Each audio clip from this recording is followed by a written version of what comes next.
What it do? Welcome to the, what is this again? And this is the Pritchard pub. Oh yeah, the Pritchard pub. Today we have our very special guest, John Webster. He is an author and fantastic person. How's it going? How do you It's do? going. How y'all? Oh, you know, we're good. We're good. It's been a Hanging in. busy life, Yeah. day. We appreciate anybody sticking around and hanging out. I see Ultimate Kahuna in the comments. What up, buddy? Yo, nothing. And sorry if you guys hear me crack my knuckles. Oh, I will you're never good. stop. All It's right. a really hard habit to break. Yeah. Is this yours or mine? Yours. I think it's mine. I put stickers. There are on. worse habits. Mm-hmm. True, very true. For sure. So, how are we doing? Oh, You we are already doing asked well. that. sir. Yes. Yes. And we are doing well. So Yes, it's a little late, but we're good. We're peppy. I got coffee. We're good to go. I've been up since so early. I'm exhausted, but that's all right. Feeling good. I finished up my free project, Spirit Animals. Finished that up. Good. Just need her to edit it, and then I'll be publishing that on Halloween. Pretty stoked. Now, can you tell me about that? Because I've only seen little glimpses and little tiny tweets, not enough description. Explain That's- exactly what you're doing with this. Those tweets are really all there is of it so far. I've been Oh, trying to okay. tease a little here and there, adding a little bit like, can I say that? Can I say this? Can I word it this way? Because I don't want to spoil too much. I mean, admittedly, I've said a little bit too much already, but that's okay. I mean, it's going to be the free series. It's fine. I'm going to edit it in the morning so he can hopefully share a little bit more tomorrow. But Yeah. explain So that you're me going to be next doing month. this sort of releasing a chapter at a time type thing, or Yeah. okay, Essentially. okay, cool. And So it's going to be like a it'll- social story. Yeah. And it'll That's be like a little fantastic. bit more than like just a chapter. It'll be like an episode. So my first one is almost 8,000 words, the first episode, which, I mean, that is a length that just kind of happens naturally for me as I kind of like go from section to section that I planned out or whatever. But I could probably pull it off in 5,000 for future episodes. Just so it's not kind of like a novelette commitment for each episode. But I mean, 5,000 to 8,000, my original plan was monthly, but I might do every other month or just every now and then kind of thing. I think you should do at least monthly for sure. Okay. Yeah, I can do that. I don't really mind. Yeah, if people subscribe on Substack too. But It's- I do reserve the right to prioritize other important things Hold on now. over the free thing if I Absolutely. need the time. Absolutely. So you're doing this just for free, right? Yeah. So for the people that subscribe to you on Substack, you should make bonus chapters or episodes that, you know, if somebody doesn't get it, they won't be missing part of the story, but like, you know, like a side quest type of thing. You should That'd be definitely do fun. that Like for the follow extra. a different character maybe. Yeah, for the extra content. So Because I could, I don't have to be ongoing with those, so I could offer do like a really short one exclusive every 2 weeks or something, finished or- story. Yeah, or at least every month with that too. because my Mortals Ascent book is just a collection of short stories, and each one has like a beginning and a definite end. Like you couldn't do a sequel to really either any of them unless you like completely followed a different character or whatever. We should So, do like I could maybe do that. okay, but maybe like 4,000 words, just like maybe a half chapter Mhm. every month on your Substack for people who subscribe for The the, exclusive. but just do the spirit animals. So it's, yeah, like extra spirit animals that you have to subscribe to get. Okay, So when people get hooked, you know, they're going to want to subscribe to that too for the extra. that'd be cool. Yeah. it. There's no limit to it because Substack is kind of like your own magazine, your own website, all that kind of thing. You can turn it into a store. You can turn it into anything, really. So we can do a lot of stuff with the free Yeah. content. But I digress. Not really. Yeah. You guys are doing Oh, good. that's Rusty. Yeah. If you hear our dog barking, we're sorry. We have a foster. He's a little whiny. He's in his crate right now, so he's just hamming it up, whining in there, wanting to come out. But He is a ham. he is. He's really big, and he's the sweetest boy. He's the color of a golden retriever, but he's short-haired and he's a pitty. And I mean, he's a big boy, and he is so sweet. Whoever adopts him is going to be so lucky. I love pit bulls. Oh, yeah, They're we awesome. do too. That's why we have two, and this is our... Well, we do temp fostering for people that go out of town for a few days or a week, so we've done too many to count, I feel like, at this point. But he's looking like he's going to be an actual foster now, because they have, sadly, a lot of people returning dogs after years, which is... I can't even fathom that. That's family. That's crazy. When we were moving, we couldn't find any dog-friendly apartments where we had to move. And I do have anxiety, so it's not like I lied to my therapist, but I registered Orcus. He was our only dog at the time as my ESA. And then so you can live with them. You don't have to pay for rent for them or a deposit, and they can't discriminate based on the size or breed. So it's like, I don't know why people do it. It's really sad. But, when we still have dogs that are being returned and in boarding without fosters, we're not going to pressure them to find a foster for them. So I'm like, we'll just write up the bio and handle him. And he's easy. He's good. But anyway, yeah. Dogs are the best. Do you have any? We have a little Yorkie poo, not a pit bull.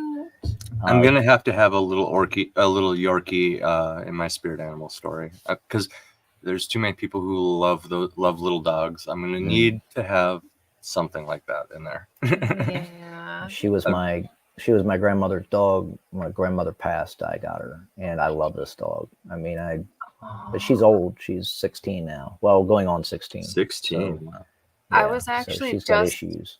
I was just saying that to my mother-in-law. I was like, I don't understand how someone could pass away and like none of their family will take their dogs. If no one takes our dog, I told her this too. I said, if no one takes our dogs, if something happens to us, I'm going to hunt the fuck out of all of you so bad it's not even funny. Because it wouldn't even be a question it wouldn't be a question. If someone died in our family and they had a pet, come on over. I'm your new mama, Yeah. So do you just have a dog? Do you guys have kids, birds? No children. We weren't blessed with children. So we tried quite a bit, but no children. No.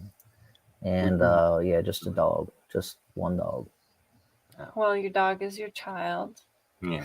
Basically. Sure. She's my baby. They really are, I swear. Yeah. Like I tell people, they can judge me if they want, but I love our dogs just as much as our son. And I love our son so much, they're all our babies. But a buddy of mine told me once, he said, you can kill my wife, you can kill my kids, but if you hurt my dog, I'm going to kill you.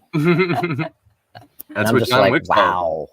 That's what John Wick's all about, brother. Wow, is right. Yeah, John Wick right there. Yeah. Well, I am sorry that you had the struggle of trying, and it's hard. Like I said, we relate to that. Kind of. Yeah. We didn't know if we would be able to have kids. We were having trouble. Yeah. And then my infertility appointment just turned into my first ultrasound with Olin, our son that we lost. And then after that, I got diagnosed with really rare uterine AVMs. And because of all of that, we didn't know if we would be able to have children either. So they recommend a hysterectomy when you have that, but you can try to preserve fertility with the embolizations. So we did that, and luckily it remaps the blood so it can kill ovaries, uterus, stuff like that. And it cannot work too, which it didn't the first time. So the second, basically I almost had to have a third one, and I had really heavy hormones I was on, and then it did resolve. It was like, I couldn't believe it. because she told me that at my follow-up appointment that they were gone, and I almost didn't believe her. But yeah, I know the disappointment and the struggle, and it's especially when you want, it's not just a surprise, you're actually planning and trying. So my heart goes out to you a lot. Well, I think I'm past my year. I'm not past my years, but we're both getting up there, and so we kind of put it to the wind and said, well, what will be will be. Yeah. Grateful for the love we have and the love we share, and we love life together. So that's amazing. Yeah. If you don't have children, that's sometimes some people just can't. You know? And so you still learn to enjoy life, and you enjoy the one you're with. You love them, you keep them, you fight for them. What else is there? Yeah, I don't know. The love between you two, it's, your partner's the one person you honestly choose that you're that close to. And so, and they also, losing a child tears apart people a lot. And so I would imagine it'd be the same for a lot of people when they can't have children too. So, it speaks a lot about you guys still being together and how much you must love each other. So that's really touching. We do. Yeah. I'm glad to hear that. Yes. What are you looking at? I'm trying to find a wholesome meme here. Oh. They're all overwhelming me. What is This one? No, the SpongeBob one. This one? Yeah. Just put it up because I can't even read it. We'll all see this discover it together. Yeah, we'll all discover this together here. Let's see. Oh. Yeah. It's not funny. It's not? No. Oh, okay. It's not.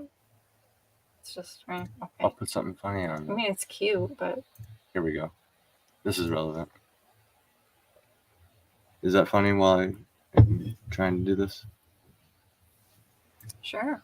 Can I show my Scooby? Yeah. Oh, your pup? Yeah. Oh, please. No, that's Scooby-Doo right there. Oh yeah. Whoa! That's funny. I'm freaking out. Yeah. Andy. Are you freaking kidding me? Yeah. Do you know why I'm freaking out? Yeah, I do. You guys, okay. My son and I were just taking a bath, and I was singing the Scooby-Doo theme song the whole time and telling Andy, I have no idea why this is in my head right now.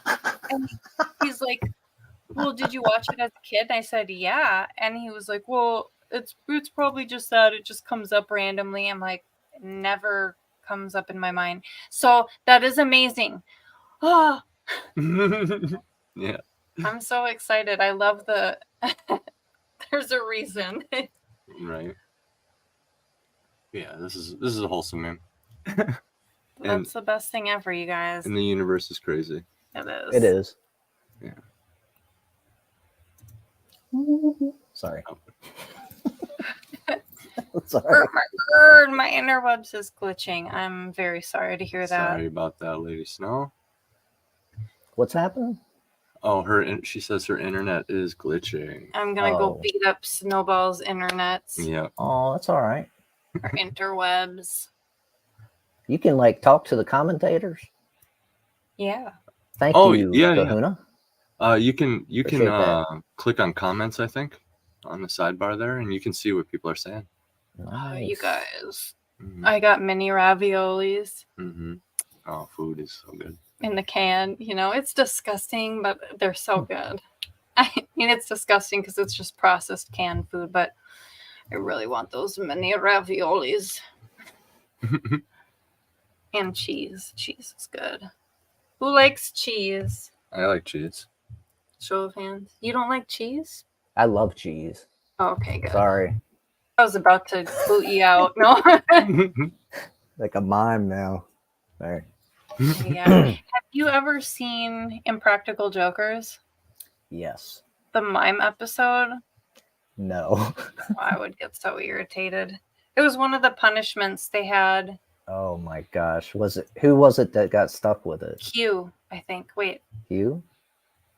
Who got trapped with a mime? I'm going to have to look it up now. Yeah. Oh, maybe it was Sal. Let me check, though. Funny Guys. That was a funny show. Yeah. Wife and I used to love watching that show. It was hilarious. It has really good rewatch value too. Yeah, you can go back and watch that anytime. Oops. Excellent. So I have a funny video to watch. Check this out. Come, boy Patrick. While our heroes are away, we will keep evil at bay. Ha! Ah! Huh?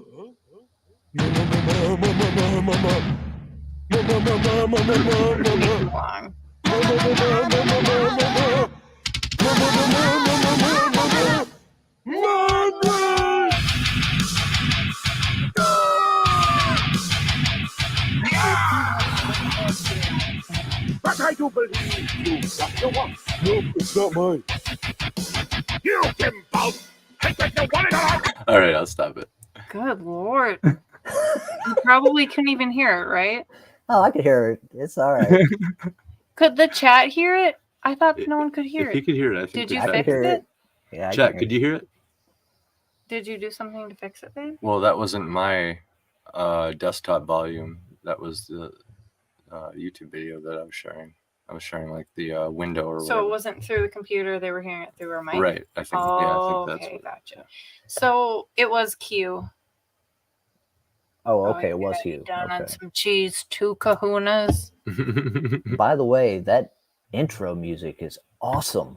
Oh, thanks, Now, man. who does that? I know you That- got it from somebody. That's mine. That's That's his. my yours? old- Yeah. Yeah, Oh, I well, love it. Oh, gosh, Actually, yes. here, That was here. great. I have all of his music on my phone, and I can send it to you if you want. Do you like Sure. metal? I do. Okay, you're gonna love it. And I'll send you. Well, I don't know if I want to send you what my favorites are because that it's all but a couple. Well, I have the entire discography. He can just have. Well, to be honest, guys, I'm very old school. I'm 50, so the newer stuff, I don't know much of it. I know a little bit of 90s, a little bit of early 2000s, like Stained. I'm a huge fan of Stained. Stained is good. Evanescence. But mostly I like old school Testament, Ministry, Metallica, of course. That was like my thrash band when I was in high school. But not newer Metallica. That stuff's too alternative. It lost its edge a long time ago. So I like and then the really hard thrash from the East and West Coast, Overkill, Exodus. I mean, these like old thrash bands from the 80s, guys. You probably have no idea what I'm talking Slayer about. and Megadeth too. Slayer, Megadeth. Not a huge fan of Slayer, but they had some really good songs. Like Raining Blood was great. Yeah. Great song. Have you seen the Christmas lights to that song? No. The light show? I'll send you the YouTube link. It's amazing. There's some really good light shows for stuff. Or Cool. no, I think it's a Halloween one. But they have Cool. the light shows. That on makes people's more houses. sense. Halloween show. Yeah. It's really good though. And I was gonna say, I like Pantera better than Slayer though. But Yeah. do you like Rush? Flavors. I know it's not metal, but Rush is kind of classic rock to me. Yeah, and they're not metal. okay. They're okay. Yeah. Metalheads seen could get them. into Rush though. They're intricate enough and like psychedelic enough. I could see it. I like Metalheads- all kinds of music. So I even listen to some country music, classical music. There's this group called the Two Cellos, which is fantastic. They do like if you like string instruments, they do renditions of everything from AC/DC to the more popular songs nowadays. But it's pretty cool if you're into that. awesome. So I pretty much a variety of stuff, but I do like metal. I don't think I've ever been shaken of that. Oh, yeah. Have Yeah, you I seen love metal still. the movie Once? It's a musical. It's called Once. No. Once. So if you know the band's what is Glenn Hansard's band? Not Swell Season that he does with Marketta, but Sure. well, anyway, it's a musical. You and your wife should give it a watch. It's a wholesome movie. It's got a not happy ending. It's realistic. It's not like tragic or anything. It's Okay. just a realistic ending. It's a really it's not like it's a feel good realistic movie. That's an easy watch. There's some like cute funny parts, and it's filled When was with it brilliant made? music. yeah, exactly really good. Early music. 2000s, maybe if at the latest I want to say like 08. I think it was 2000 and It's I don't know because I went to Korea in 2010 maybe. 2009, so I think it was 2008. Let me see. something like that. Yeah, Because but I heard the soundtrack. It was playing at a photo shoot I was doing, and it was just on repeat. So I was like, "Who is this?" You know, and then they said it was the soundtrack to Once. So, 2007. okay, So- so we nailed it. Yeah. 2007. Okay. Yeah. Once. I'll Mhm. have to write It's that just- down. It's filled with brilliant music. You could tell, like, it's actually the actors are actually singing. You're gonna want to go find the songs after you watch the movie because they're so like memorable and stuff. And there are a couple of the best vocalists I've ever heard. Honestly. Yeah, Is Glenn it- Hans is from The Frames. That's his group, and he's Irish. And Marketa Irglova is Czech, I'm pretty sure. And she is my favorite female vocalist. Mhm. I Is love this- her. Is so this like a much. metal movie? No, Mm-mm. no, okay, it's okay. I would call There are a it couple of more indies. like it's They're like indies. Oh, yeah. they're indies. Okay, Almost- great. I would say Yeah. like Iron Age. kind of Oh, they're Iron Age. They- no. no, but they're indies. Can I say this Yeah, now? yeah. Sorry. Jeez, babe. Sorry. Yeah. Sorry.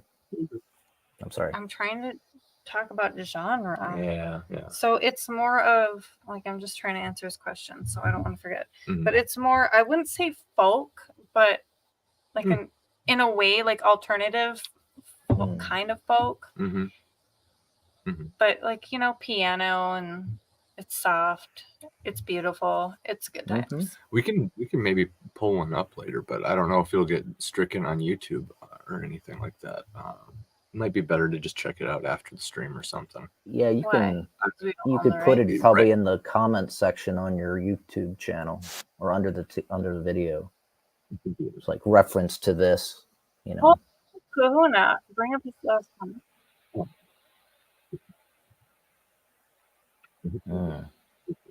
Thank you. That looks like a good book, Kahuna. 1,000 miles to freedom about the girl who is That's tough. Yami Park Kahuna? Andy was telling me about her, and we Is that just her? talked about her recently. So that would be another Yeah. synchronicity. I highly suggest anybody listening to just check out all the podcasts she appeared on. Just pick your favorites because she is on several, and just like, or if you don't like any of them, pick the most digestible one and check it out because her story is just freaking crazy. Yami Park. It's a synchronicity anyway because we were just talking about the North Korea stuff Mhm. and her. But But it's a good book. yeah, it was just like it's a powerful story, man. The whole escape. Of course. What anybody has to go to escape it is crazy, because it's not like there's like it's literally Underground Railroad type stuff. People go to the DMZ, the demilitarization zone, basically the border between North and South Korea, and I didn't go, but while I was there, North Korean guards shot an old woman, well, older. I think she was in her 60s, maybe 70s, and they shot and killed her just because she was by the border, and like no repercussions. They just, I'm like, oh yeah, I'm they can not do whatever going they to. want. Yeah. I'm staying away, but Yeah. I remember driving along the coast, along the ocean, and seeing the giant fences with barbed wire and everything. Oh, So wow. they try really hard to keep them out, sadly. Yeah. I saw some documentary a few years ago about North Korea, and Kim's crazy. That family's crazy. No offense to anyone out there that's related to the Youngs, but they're crazy. Yeah, it's really sad though. Well, the I mean, state of affairs. there's other countries that you probably like. Oh, do I really want to go there and visit or whatever? But North Korea, they're pretty crazy. I'm sorry. Go ahead. Oh, I interrupted. was just, no, I don't think you did. I was just thinking though how, you know, we're having a rough time with like car issues and stuff, and I, you know, complained about it and things like that. And then I was thinking the other day, you know, just because someone has it worse doesn't mean your stuff is invalid. But I really like sat and thought about it, and I'm like, I'm not worried about people bombing my house. Yeah. And Yep. you know, running away with my son, and it's just it makes me just feel car issues. so sad that the world is the way it is. Yeah. Yes. Yeah. On that note, I shift it to a little bit more hopeful note here with Braver. Absolutely. Unsun Kim. Oh yeah. Yinsun Kin. Unsun. Probably Yunsun Kim. There's been plenty of people that escaped and told their story. It's wild. But you mentioned the intro music, and I said it was one of my old things. It's the instrumental to a song called Braver. Well, you're playing that. I'm gonna go get my mini. You need to send me those links and. Love you, baby. Love you too. BRB. But I can play this song here because it's my song. So I mean, I don't think you'd be flagged. So. You're such my. I'll pull it up if you're interested. I am. Yeah, absolutely. It's the same song as the intro there. I'll play it.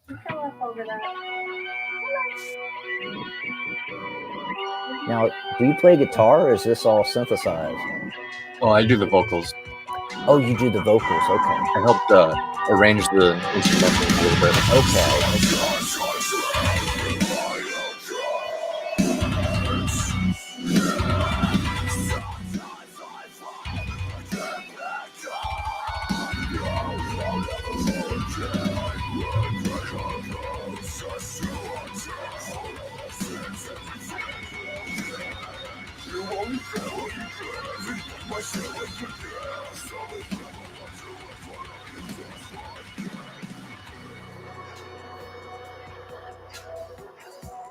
And the cleans here are my buddy Bryant Betterman.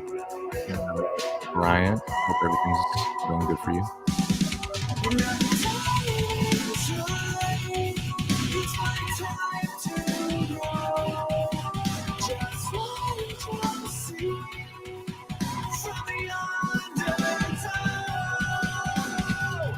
We each wrote the lyrics to our parts here.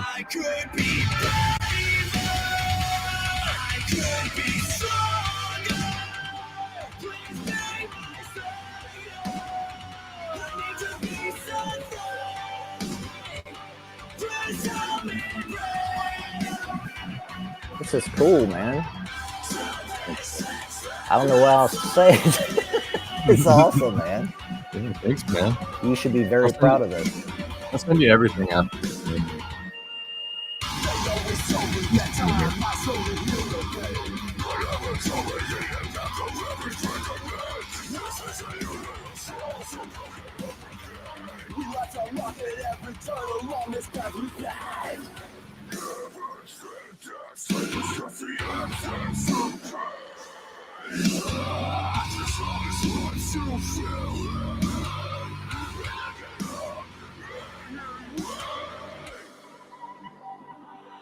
I could be brave. I could be stronger. Please be my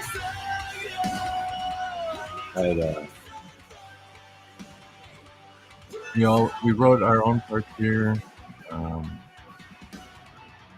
backed him up, singing. He backed me up. It was a good little duo. He's the blonde hair there.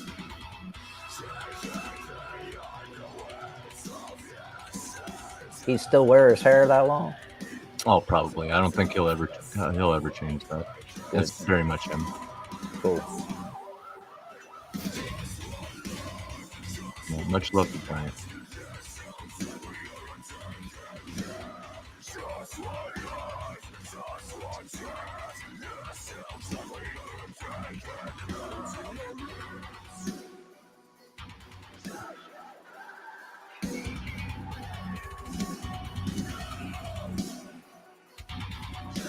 It's a good recording too, man. Thanks, man. Very clean. The recording is Johnny Frank from Attack and Bill Murray, and basically, what's his other band? The March Ahead was his other band. We drove out to Ohio specifically to work with him, and we got a pretty good deal. I'd say a good like mid-range price considering, but because of like his personal knowledge of like just knowing how to focus on certain things that really count and stuff like that, and the way he tracked everything, it made it sound super professional. Like, and that recording quality allowed me to like get us on 93X and stuff. Like we were on the radio for a little bit. Wow. Yeah, it was cool. Yeah. Cool stuff. And it's hard to break in to the mainstream. It really is when you're indie and you're really pushing everything, but you guys got a good professional copy right there. I mean, I've listened to some bands and it's just trash, man. And it's not that the songs were trash. Songs are great, but the recording was terrible. And it's just like, you're trying to pawn this off on some, I mean, these are, the traditional publishing, going big, trying to go with, these big record companies. And I'm just going, no, it's not going to happen, guys. But what you produced, that's good quality. And indie. That's good quality. Yeah, and it's indie. Yep. Indie's the best. That's all we were. That's all Indie's always the best. Yeah. And I mean, we could have kept going if we pushed it or whatever, but it's neither here nor there. The songs aren't going anywhere. They're still good stuff. There's a indie horror screenwriter, director, producer who did this. I don't remember his name, but he did this fantastic horror film, and it was very Lovecraftian and militaristic. So there was action involved, and it was called Overlord. I like that. And I think it's like SPF or something like that, Overlord. It's fantastic. And if you want to check it out, I mean, it's got millions of views, but it was cool because someone was asking me if I liked horror. We had a long conversation. They said, you need to check out these indie horrors. And he sent me this clip, and I was like, my gosh, this thing should, and it won a bunch of indie awards. But I haven't heard anything from the producer since. I don't know if he made it big, and just kind of dropped off the map then. I don't know, but this movie was phenomenal. Really good. We need to talk about indie horror a little bit more in one sec here. While we're still on the subject of music, Kahuna asks how I sing that way without wrecking my voice. So I know exactly what he's talking about here. I remember the first time I tried to scream. It was really embarrassing for me. I was alone, and I let her rip, and I just became horribly self-aware because like it didn't feel right. It was just like a sound that came out and it didn't sound right, and it was just embarrassing. It wasn't. I knew it wasn't anything that I could even control at the time, but that just made me stubbornly apply myself and try to figure that out, the best I could. And basically what it comes down to is it's a lot like singing, but it's more like doing impressions or doing voices. Okay. So I would say anybody who can, who knows how to do the Lilo and Stitch voice or the Smeagol from Lord of the Rings voice, would know what I'm talking about. Yeah, absolutely. It's precisely the reason why somebody like Seth MacFarlane from Family Guy is such a damn good singer, because it's kind of the same idea. He has control over his voice. You know what I mean? Yep. So once I figured that out, it's less about I'm not like an opera singer, right? It's not like that. It's more like shaping a tone very quietly at first, just having a tone that's really talking in a whisper. Now, if you talk in a whisper, and you just learn how to push more air through that, make it louder, and just control the airflow. You know, you can, if you make a whisper loud, it sounds like a scream. It's the same thing. I think I understand what you're saying. Yeah.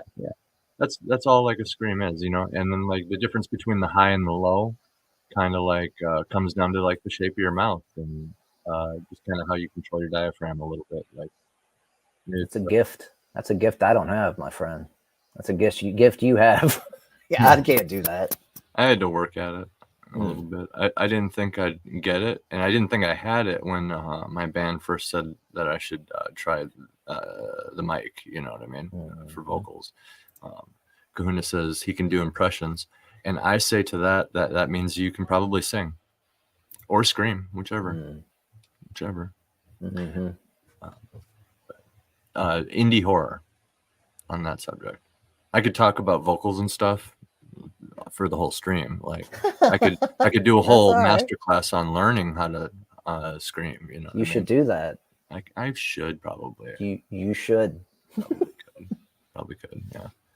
But indie horror, I think it's something that artists here in the or not artists, but like creators in the Iron Age here should really take note of, especially those in like film.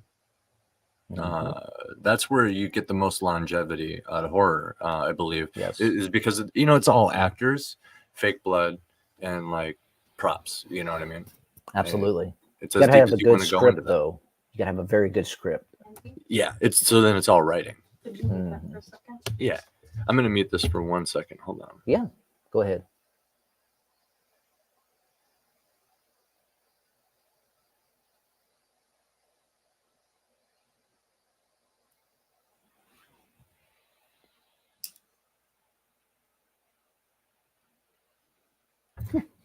All right, we're back. My food's almost done. I'm not back yet. Okay. She's just popping in for a kiss. No, I'm grabbing my phone. And her I phone. wanted to smooch too. Okay. Wait, there's phone.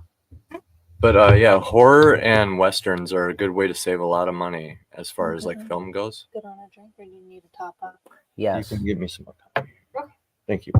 Welcome, baby. It's an area that indies should pay a lot of attention to, and you can kind of achieve the same thing with music videos if you're like into in like a band and like producing music. If you go more of those routes, like there's a reason why every music video has some lady running down a beach or they're all playing in the rain, and it's because it's like a relatively inexpensive way to deliver some sort of like you know feeling. You know, Yep, absolutely. you just find a good beach, get an actress, film it a few times, get some Don't good even shots. need an actress. Oh, yeah, yeah, Get your sister or your girlfriend. exactly. Throw her out there. Yeah. Let her You do could some even- twirls. You could even probably just show up at the beach with a camera Yep. and just Yep. walk around and start talking to people. Hey, you want to be in a music video? Somebody's gonna say yeah, and you know, if you just need a person running, that's there you go. Yep. Welcome back, Arch Snow. Thanks for coming back. Yeah. Welcome back, Snow. It's music videos are fun though, man. Thinking of inexpensive ways to convey ideas and powerful imagery without like rubbing people the wrong way. Well, I'll be honest, horror in stories and books is hard because I think the best thing about horror is projecting your own fears onto your readers. Exploring and if you can do that well, then they'll share in that fear and you've done your job. But they read about what you know. But it's hard. Yeah. It's hard to do that. It is. You just gotta And to be honest, you just gotta keep trying, I guess. There's a lot of horror authors out there that aren't scary. Yeah. I haven't found Stephen King to be scary in a very long time. I know he's a big writer and stuff, but it was scary. That was a scary freaking book. But after that, I just kind of not scared anymore. It the book. It Yeah, I'm gonna have to check that out. I haven't checked that out. it's But I always pretty found good. like the stories I've dived into of his dived. I don't know. Dove is good. Either Dove way, is good. it's like scary in for little kids kind of way. Mm. You know. Absolutely. Yeah, well, it is. Yeah, I mean, as a child, you're reading this, and this clown's living in the sewer killing children. Yeah. But even as a parent, this is hard to hear or to read. That's true. So, That's true. but I mean, like I said, but Lovecraft Oh yeah. blew me out of the water. That's next level. Yeah. That's next level horror. Because the minute, and this guy is, let me just tell you how brilliant this guy is. All right. Yeah. Love Lovecraft. Even though he's a racist, I don't care about that crap. You gotta Let me tell you something about his horror. He came up with this whole insanity thing, okay? Where if you see something that's so horrible that you've never seen before, it's going to make you go insane. This guy has just done all the research you need into PTSD. Mm-hmm. Because if you have a traumatic incident where you see something that you cannot, it's good. Does it taste you know, like you vanilla? can't turn away from it, you can't believe what it is, it's horrible, it can break something inside you mentally and bring out something that was never there before, like dissociative identity disorder or and we've seen that happen to people. Bipolar disorder. We see that happen to people in real life. Yes. Constantly. Yeah. Yes. And here's a horror author who barely lived to be late 30s, right? He lived with 36 or something. He died. He was young. Yeah. He didn't see life. His story's tragic. And it's very tragic. And yet he has the DL on what's going on in psychology. Shell shock, the Great War, is the time he lived around. So this guy was a genius in my book. And then on top of that, his horror, this interdimensional, extra-dimensional horror is crazy scary stuff. And I loved it. I ate it up. I love Lovecraft. He's some great stuff. Yeah, like when you like you said, he's like delving into themes of mental illness. Yes. He's you know, targeting the mind with horror instead of like the body with like, I don't know, slasher films, for example, right? Mm-hmm. Yeah. But that whole insanity thing always made me go, what does he mean? That's what he means. You know, you see something so horrible in your life, you have some traumatic experience. It might have devastating effects on you. It might drive you insane, literally insane. And so he had it right. He had it right. And this was what, the 1920s and 30s that he was writing this stuff. And it's just blowing me away. I'm like, this guy's a freaking genius. And he was good. Oh, he was good with his stories. Like Pickman's Model, about this deranged painter who was using an actual monster as a model for his painting. And it was great. I mean, just great stories like that. But anyways, I can ramble on and on and on. Is that one on of film topics? Is that a film too, though? What? Which one? I don't know, the one you were just talking about. That one. The model one? Pickman's Model, actually, I think the best rendition of that was in Fallout 4, where they actually had a Pickman's Museum. I don't know if you're familiar with that video game. Fallout 4? Pickman's Museum. I've watched people play it, but... Okay, well, yeah, they had a very good rendition of Lovecraft. I haven't seen anything... Oh, it's worthy. A Lovecraft story? It's a Lovecraft story? Yes. Oh, Pickman's Model is Lovecraft. Yeah. Okay. Heck yeah. Something odd about Lovecraft and his stories, a lot of the names are the same. Yeah. If you read through the names of the characters, a lot of the character names are the same or similar in some ways. I always found that odd, but I was like, I don't care. But But there's a few other of his stories, like The Temple. It's about this U submarine, a German one, and they're actually it's during World War One, and Come on, bro. You guys don't need me to move that.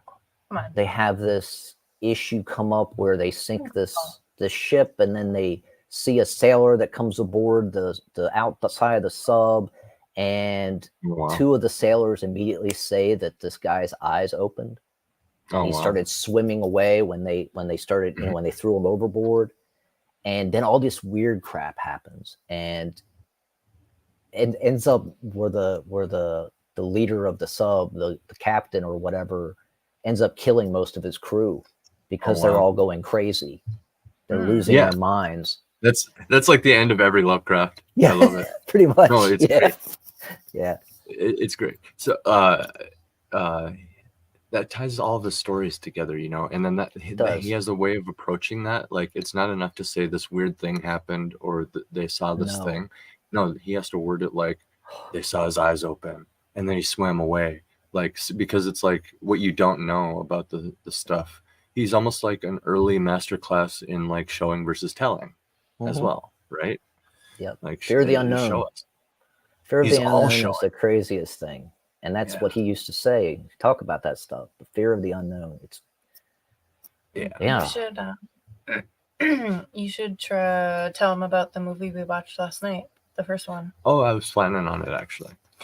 Before we move on from Lovecraft here, sure. I encourage people to find movies that are loosely inspired by Lovecraftian ideas, because you'll find all different budgets and quality levels. But at the end of the day, if you're looking for Lovecraftian themes, you can find value in it. Like I watched a couple like not very well known movies just because I found them on lists of like Lovecraftian horror, basically. And they deliver if you find the right ones. But one of my favorite quotes from Lovecraft here is the final lines of The Color Out of Space. It was just a color out of space, a frightful messenger from unformed realms of infinity, beyond all nature as we know it, from realms whose mere existence stuns the brain and numbs us with the black extra-cosmic gulfs it throws open before our frenzied eyes. H.P. Lovecraft. I think it's really interesting how anything that's like dark and odd is just automatically Lovecraft. Yeah. Well, that's a specialty, is like the odd in the dark. I understand that, but I don't think it's completely justified, to be honest, because I don't think he's the only one who's ever had like odd, dark ideas, Well, Edgar Allan Poe, right, for example. Poe was great. He was brilliant. Oh, he's fantastic, dude. Trying to sound like Poe is actually kind of challenging. Yes, it is. Just because you have to have like a knowledge of the language at the time, Well, there was I don't know if you're familiar with, I'm also into Conan Doyle. I love freaking Sherlock Holmes. I love it to death. Anyways, he's very hard to write. And there was a writer, a guy who actually went by Love Something. I can't remember his last name. Love Something. He was supposed to be intermixing with Lovecraft and Sherlock Holmes. That's cool. Right? And it was Mysteries by Sherlock Holmes into Cthulhu Mythos. Was it Lovelace? It was okay. Because he was doing it in Sherlock. It was in the way Conan Doyle writes. And so it's kind of like old school. And it's a little bit hard to follow. But the stories are okay. Oh, Lovegrove. Lovegrove. That's it. Lovegrove. That is it. And he's not horrible or anything. Some of his stories are good. Some of them are 3s. Some of them are 4s. Yeah. I don't think I read a 5-1 though. You can get a good 4. Yeah, it's a good 4. Good 3s. Out of 5? Good 3s. Yeah, no 5s. Just making sure we're not talking about 10. I figured, but I'm going to say, what's up to Andrew Campbell in the chat? And Kahuna says, I'm catching up. I think Howard had better horror as a whole, or at least it appealed to me more than Lovecraft, but both are masters. Yeah. Oh, no one's even here now. It says 0. That's inaccurate. But no, but I didn't get to say Howard? How excited I am that Robert E? Snowball's here. Robert E. Howard Kahuna? Mm. That's what I think he said. And he's read all the show. How do I not know that name? Right. Robert E. Howard. Don't know that. What does he write? Come on, Kahuna. Oh, no, sorry. There goes my earpiece. I'm sorry. You're good. What up, Tim Allen? In the chat. Tim Allen. He says, "Hail." Hail. But yeah, yeah, the one from Tool Time. Yeah, that Tim Allen. Robert E. Howard. Okay. Yes, Conan Robert the E. Barbarian. Duh. Holy crap. Yeah, I knew know it that was one. Robert Yeah, I've read Conan the Barbarian. Yeah. Oh yeah. Is that hold up? How's that Should compare have known that. to Lovecraft? I don't know. It's different. Conan the Barbarian is very different from the horror, but I don't know. Solomon Kane is horror, right? Yeah, I'm not sure. I think. I don't know. I don't know. I think so. I don't know.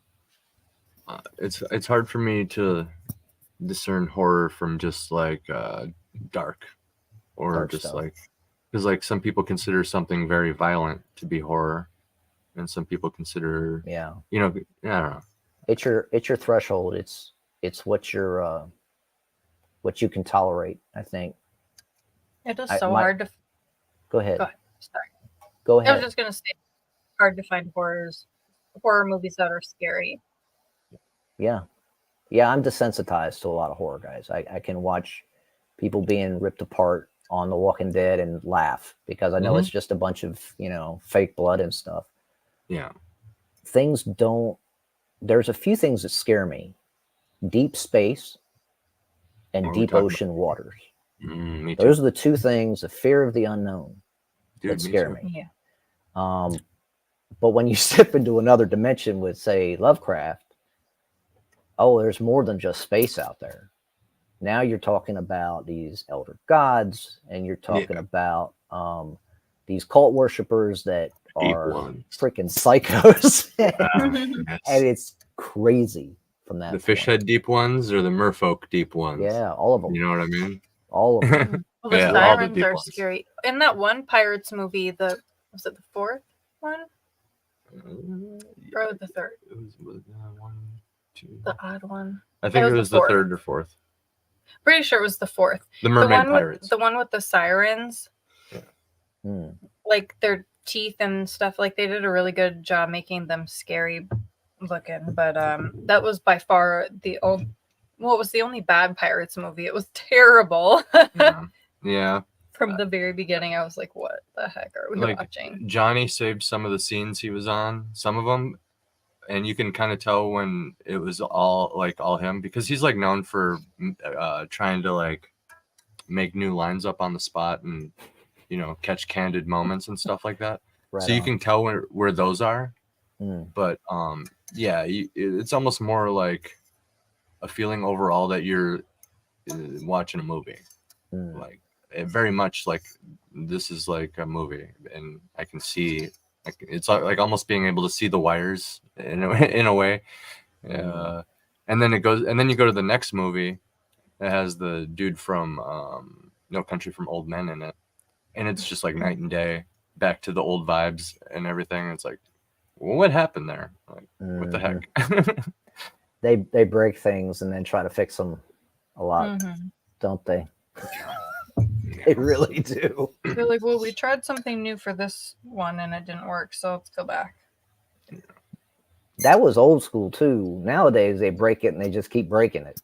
Yeah. Back then they would break it and fix it. Now they break it and just keep breaking it. Yeah, dude.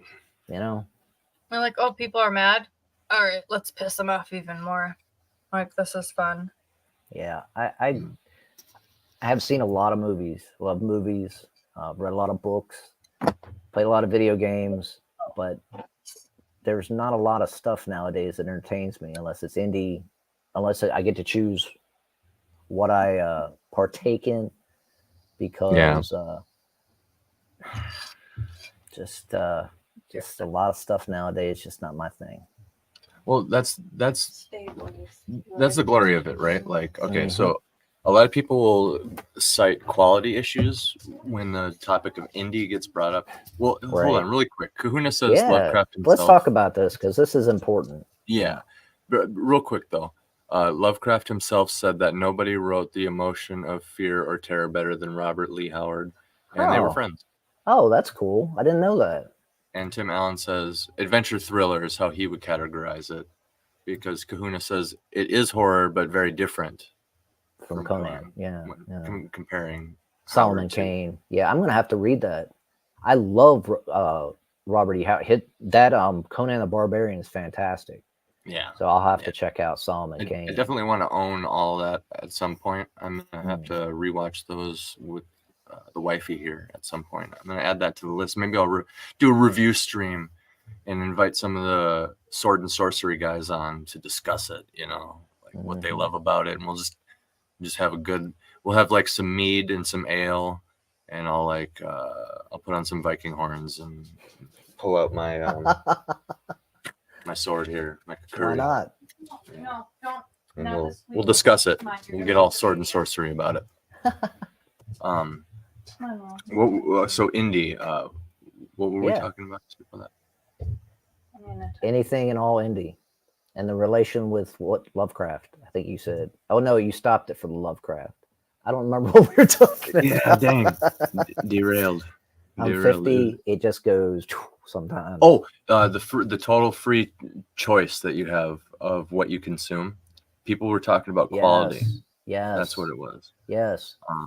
So okay, the topic of quality gets brought up a lot in indie, and you're gonna get that in a totally open and free market where anybody can write and publish something and create something. Yes. So it's up to you as the consumer and the customer and the supporter of indie of who you want to support. Yes. You can support those little guys and you can get that quote unquote lower quality stuff, but then collect it as like a trophy, like because they're only going to grow from there. You never know who's going to explode, right? Like, we were just listening to my song earlier, like in all my experience in the music industry and stuff, you never know who's going to blow up. And it's much like supporting like a local band or a small business. Agreed. Yep. Yeah. So you can just support who you want to support and then not care about quality, try to give them feedback to help them improve or whatever. We hope, or you can just avoid it. When you review something or when I review something, I try to give good advice to people. Some people they can't handle criticism at all. They won't go over the board, even though so you just gotta lift up now. But the people that you can, who will accept criticism and will take these reviews and say, okay, well, yeah, you're right. I need to change some of this, the way I do this, or blah, blah, blah. I would never like throw somebody under a bus when it comes to this stuff, but people should learn from writing and get better, better themselves. But if you don't want to, that's cool. But it doesn't mean you're going to be guaranteed that people are going to buy your stuff. That's all I'm saying. Like you could put out a certain quality. Not everybody's going to buy it, especially if it's hard to read. But when I first wrote my first book was in 2012. Okay. Didn't publish it until 2021. The way I wrote in 2012 was pretty horrible. Yeah. When I went through it to edit it in 2021, it needed a lot of work. And now this is post me getting a couple degrees and actually learning how to write properly. And once I learned how to write properly, then I fixed everything as best as I could. And even then I had issues. So, and I needed an editor to come in and help. But everybody does. Right. Just like every singer needs a little auto tuning. I know there's those niche few that have the claim that it's 100% not auto tuned. And I'm just saying, like, that layer of mastering is what it is. It's an aspect of mastering and mixing that happens in every song. So those vocalists who go completely without it, like, kudos to them or whatever. They're trying to make it their thing, but it's just like one of those things that everybody has, like, and everybody needs an editor. We get married to our own work, and we need to just take a step back and have somebody else look at it. And you don't have to, like, you don't have to accept every single thing unless it's like technically wrong.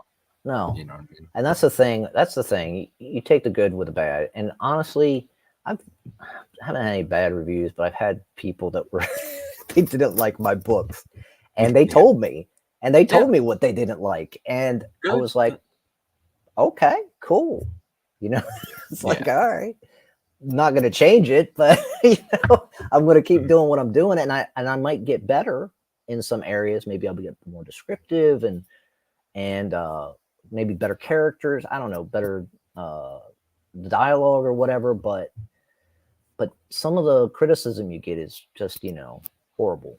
Sometimes some people are just mean, but you just let it roll off your back because it's one person's opinion. Now, if it's 99 out of 100 people, maybe you got an issue. Yeah, maybe look at it. Look at it. Get it. Yeah. Get it worked on. And especially if it's friends. If someone who supports you, encourages you, tries to build you up, if they're critical about something, they care. They want to better you. They want to build you up. 100%. They want to get. Yeah. Go ahead. Luckily, my little brother is pretty ruthless. He's a huge nerd like me, even bigger in some aspects, and I can send him he consumes fantasy, so I can send him it, and I can count on him always finding something wrong with it. Like, it's to that level. Like, he will find something wrong with it, even if it was perfect, right? Because you always can. You can always approach it with an even more critical mind or an even more critical lens and find something. Like, even if it comes down to well, that sounds weird or whatever. You know what I mean? And that's what I'm saying. You don't have to accept 100% of the criticism that you get unless it's technically wrong. Like, if you misspell something, you misspelled it. Right. So there's that. Yes. But if it comes down to just the way it's worded, and they're just saying, that sounds kind of. Well, yeah, like what Rollins said the other day. Sean, I think is the author's name. He posted something about reading a book from 1960s or something, and it was the fourth volume of a trilogy that had been, not fourth volume, 14th volume, and and he still found mistakes in it. Yeah. So it's always going to be there. It's always going to be there. So there's some things you just have to say, you know what? Is it worth redoing this whole thing over one freaking word? No, I'm not doing it. I got one of the Game of Thrones comics, and there's literally a text error in one of the speech bubbles on I don't know, the third volume of one of them. I don't know what it is.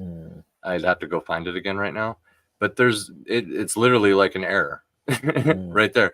And with comics, there's so many people that changes hands with and goes through. It's even the letterer. There's somebody doing the lettering.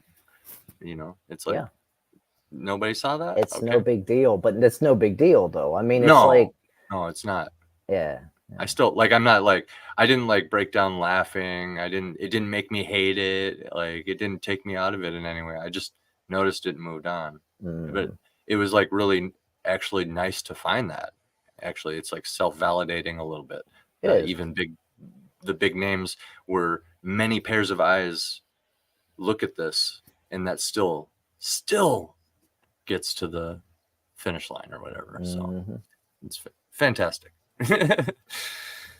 But yeah, nobody should get discouraged, and anybody who has a phobia of bad quality can just vet the options more, do a little research, talk to some people, get some good recommendations, and invest their money in exactly what they want to consume.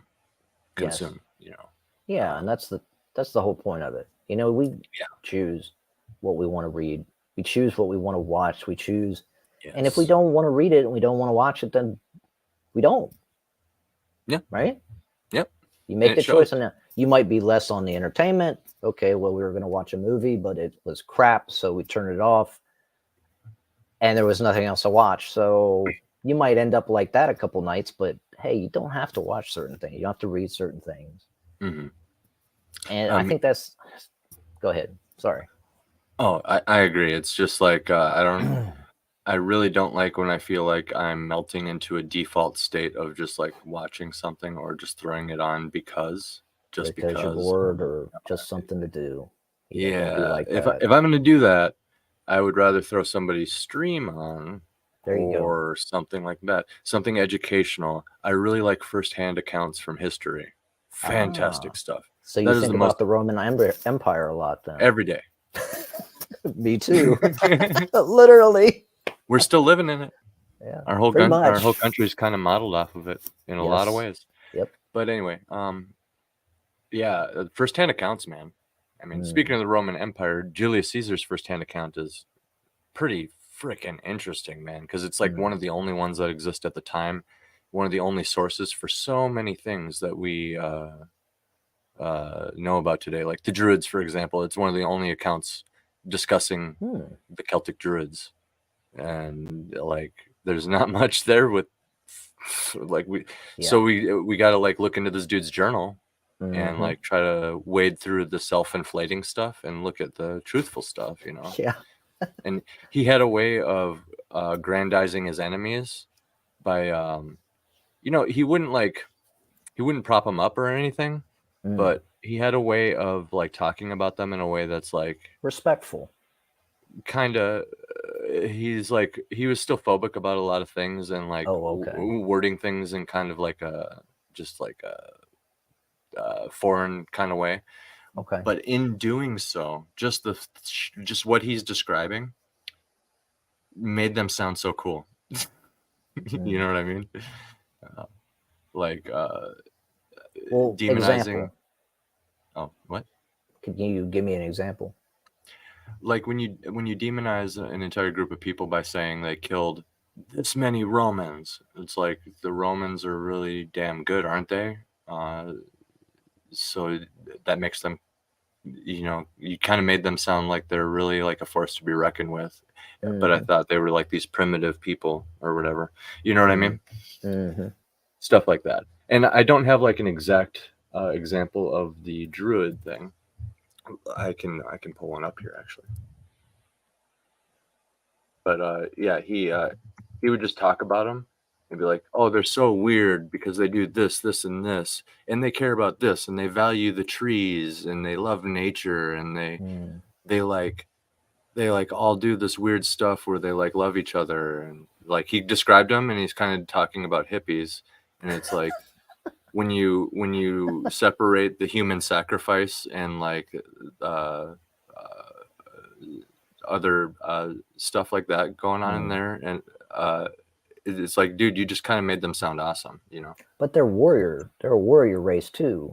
Yeah. So warrior nation. They weren't just, you know, tree lovers. And I think of hippies, I think of guys sitting around with tight eyes, smoking pot and protesting war. I'm sorry, that's just what I think of. I think of Jerry Garcia, you know, and the Grateful Dead. I don't think of hippies that put on war paint and pick up a battle axe and start hacking up people, you know, because that's what they did.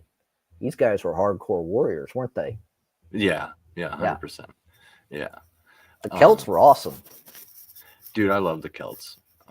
They get down, man. And I love, dude, they're so passionate. I'm really glad they're making a Boudica movie. I hope they do it justice and they don't just try to like girl boss it or whatever. Yeah. You're rolling the dice now. Every time they make a movie, you're rolling the dice. Basically, and you got to do like a lot of research, make sure it's good. And, speaking of movies, we just watched a couple spooky movies for this season. I think one of them was Brooklyn 45. It's like a murder mystery kind of movie, but with like a horror I saw theme. that on. I think I saw that on your post that you were going to be watching that movie. So it's a horror thriller. Is that what you're saying? Kind of like that, yeah. Or horror mystery. A little bit, yeah. Like you're trying to you're trying to like piece stuff together as you're watching it, and like Seven. It's well, yeah, and it's well done in the sense that like you want to listen to the dialogue. Like it's just a bunch of it's literally the whole movie is just a bunch of actors locked in one room, interacting with each other. and like the okay. plot is unfolding through the dialogue, and that's like the whole movie. It's pretty awesome, actually. Sounds like, cool. Reaches like a fever pitch and stuff. Yeah. What else did you watch? What other horror movie? The other one was Boston Strangler, the new one. Is that a new one? Yeah, there's. I think it's a remake of the older one. Of the old one. Okay, everything's a remake. Yeah. Come on, Hollywood. Come up Right? with something new. Instead of just remake. Turn to the indies because they know what to do. You know. Yeah. I have a few. I found a few Julius Caesar quotes here. Go ahead. Here's one. It says, "Britain, we are told, is inhabited by tribes who are indigenous and preserve in their way of life the ancient customs. For example, they use chariots for their wars, and their houses are simple. Their behavior is simple, very different from the shrewdness and vice that characterize the men of today." See, like, I think this is him. Their lifestyle is modest since they are beyond the reach of luxury, which comes from wealth. So he's like saying, oh, they're so modest and like they live so simply, but it's because they are away from luxury. But like, dude, what's wrong with that? You know what I mean? It really only appeals to like rich people would be like, oh, that would suck or whatever. You know what I mean? Yep. The island is thickly populated, and its climate is extremely cold. It's held by many kinds of aristocrats who generally live at peace with each other. The Druids have one at their head who holds chief authority among them. When he dies, either the highest in honor among the others succeeds, or if some are on equal footing, they contend for leadership at a vote of the Druids. But sometimes even in arms, so they'll fight over it. They'll either fight or vote, basically. That's what I'm saying. But yeah, what's wrong with that? Exactly. He's like, they vote, they'll settle their differences with a fight to decide a leader. Like, yeah, you're just telling us about them, bro. They live simple, but it's because they don't have luxury or whatever. Okay, that's fine. Seems legit. What's wrong with them? You know, and he tries to characterize them like that. But you know, it's funny. I guarantee you that Celts did have luxury. Yeah. Just not the kind of luxury that he was used to or familiar with. Right. For example, like, okay, the Roman superpower is organizing, literally building roads. So connecting. So you organize, connect, and then like centralize kind of thing and spread out. And what ends up happening is you go out of your way to find the best aspects of other people's cultures, and you turn it into a commodity for your own culture. So, for example, the Celts, they invented chainmail. So when like Roman legions would go into early conflicts with them, you have the Romans wearing their early thing, which there's a lot of different things the Romans wore. You know, it wasn't just the Larica segmentata or whatever that's called. There's many different variants of Roman armor, and I'm not like an expert or whatever, but well, each troop wore a different type of armor depending on what their fighting capabilities were, right? Yeah. And they utilized a shield as well. A lot of them did. So then you have the shield wall. So you're not really dependent anymore on just the armor. You're using the shields as a defense, right? That's what I loved about Romans. They're hardcore, but don't get me wrong. Celts, shield walls, all that stuff. These things were learned in other cultures as well. Or they brought them. A shield wall, it sounds a lot like what the Spartans were doing. Right. And isn't that one of the main conflicts? Like Rome defeated Greece, and like a lot of Rome and their culture is Greece 2.0. Absolutely. Because they were obsessed with Greece like people are obsessed with Rome today. So like Rome is to Greece what we are to Rome. Like when you look at like the Washington Monument and how we've Absolutely. modeled our own country off of that. They did Absolutely. that, but like with Greece. Yeah. I know I'm preaching to the choir here, but it's just like You're okay, man. for listeners. It's cool. It's you a know, good conversation. Oh, it's Yeah. a great conversation. I could talk about Yeah. this all day. But yeah, so you absorb the best aspects of each culture, and that includes weapons and armor and stuff. So these early skirmishes with the Romans and the Celts, a lot of the Celts. Well, okay, think about it. Only the most wealthy among you would be able to afford a metal shirt, so chainmail, right? They knew how to make that somehow back then, and they were using like bronze and stuff, and like they were pretty advanced like with their metallurgy, surprisingly, for just a bunch of like quote unquote savages in the forest or whatever.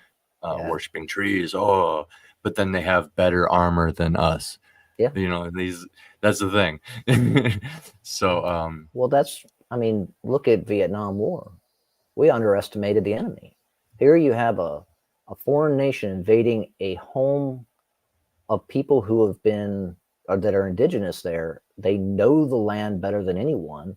They know how to use the land to their advantage.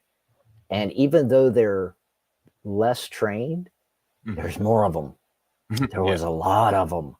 Right. And they would come out of nowhere. Yeah. And they knew the land. Thousands just barreling down the mountains at these little platoons. And our guys were like, holy crap. And they would take down a lot of them, but there's still so many. There's too many.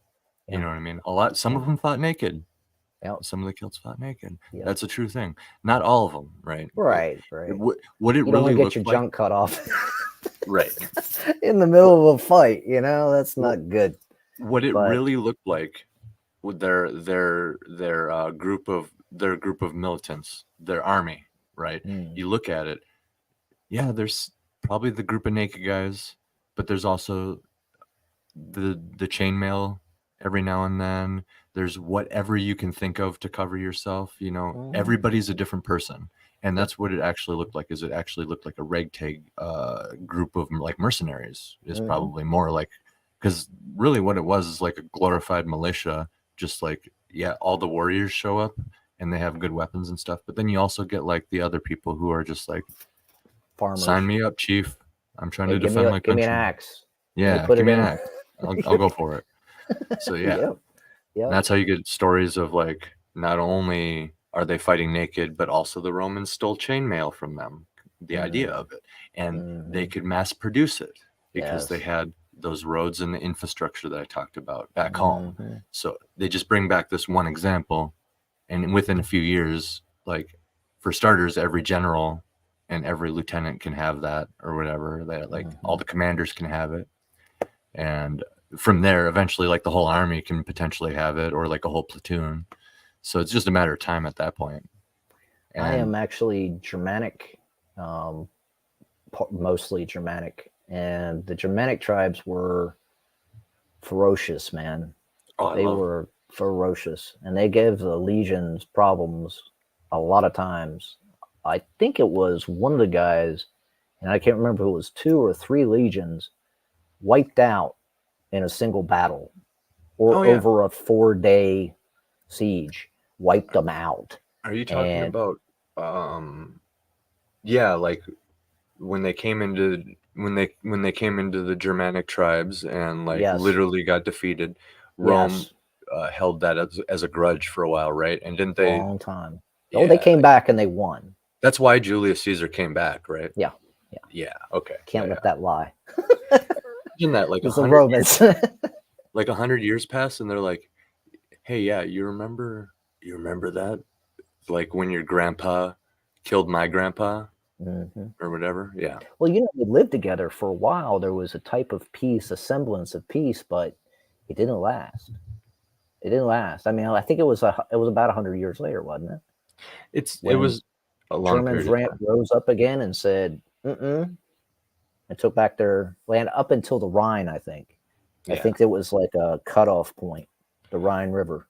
And once that was the cutoff point, it's such a wide and deep river that it was just like a good natural boundary. Like you couldn't really, like the Romans, even if they got across, right? They didn't have their supply line that that made them so powerful. Yep.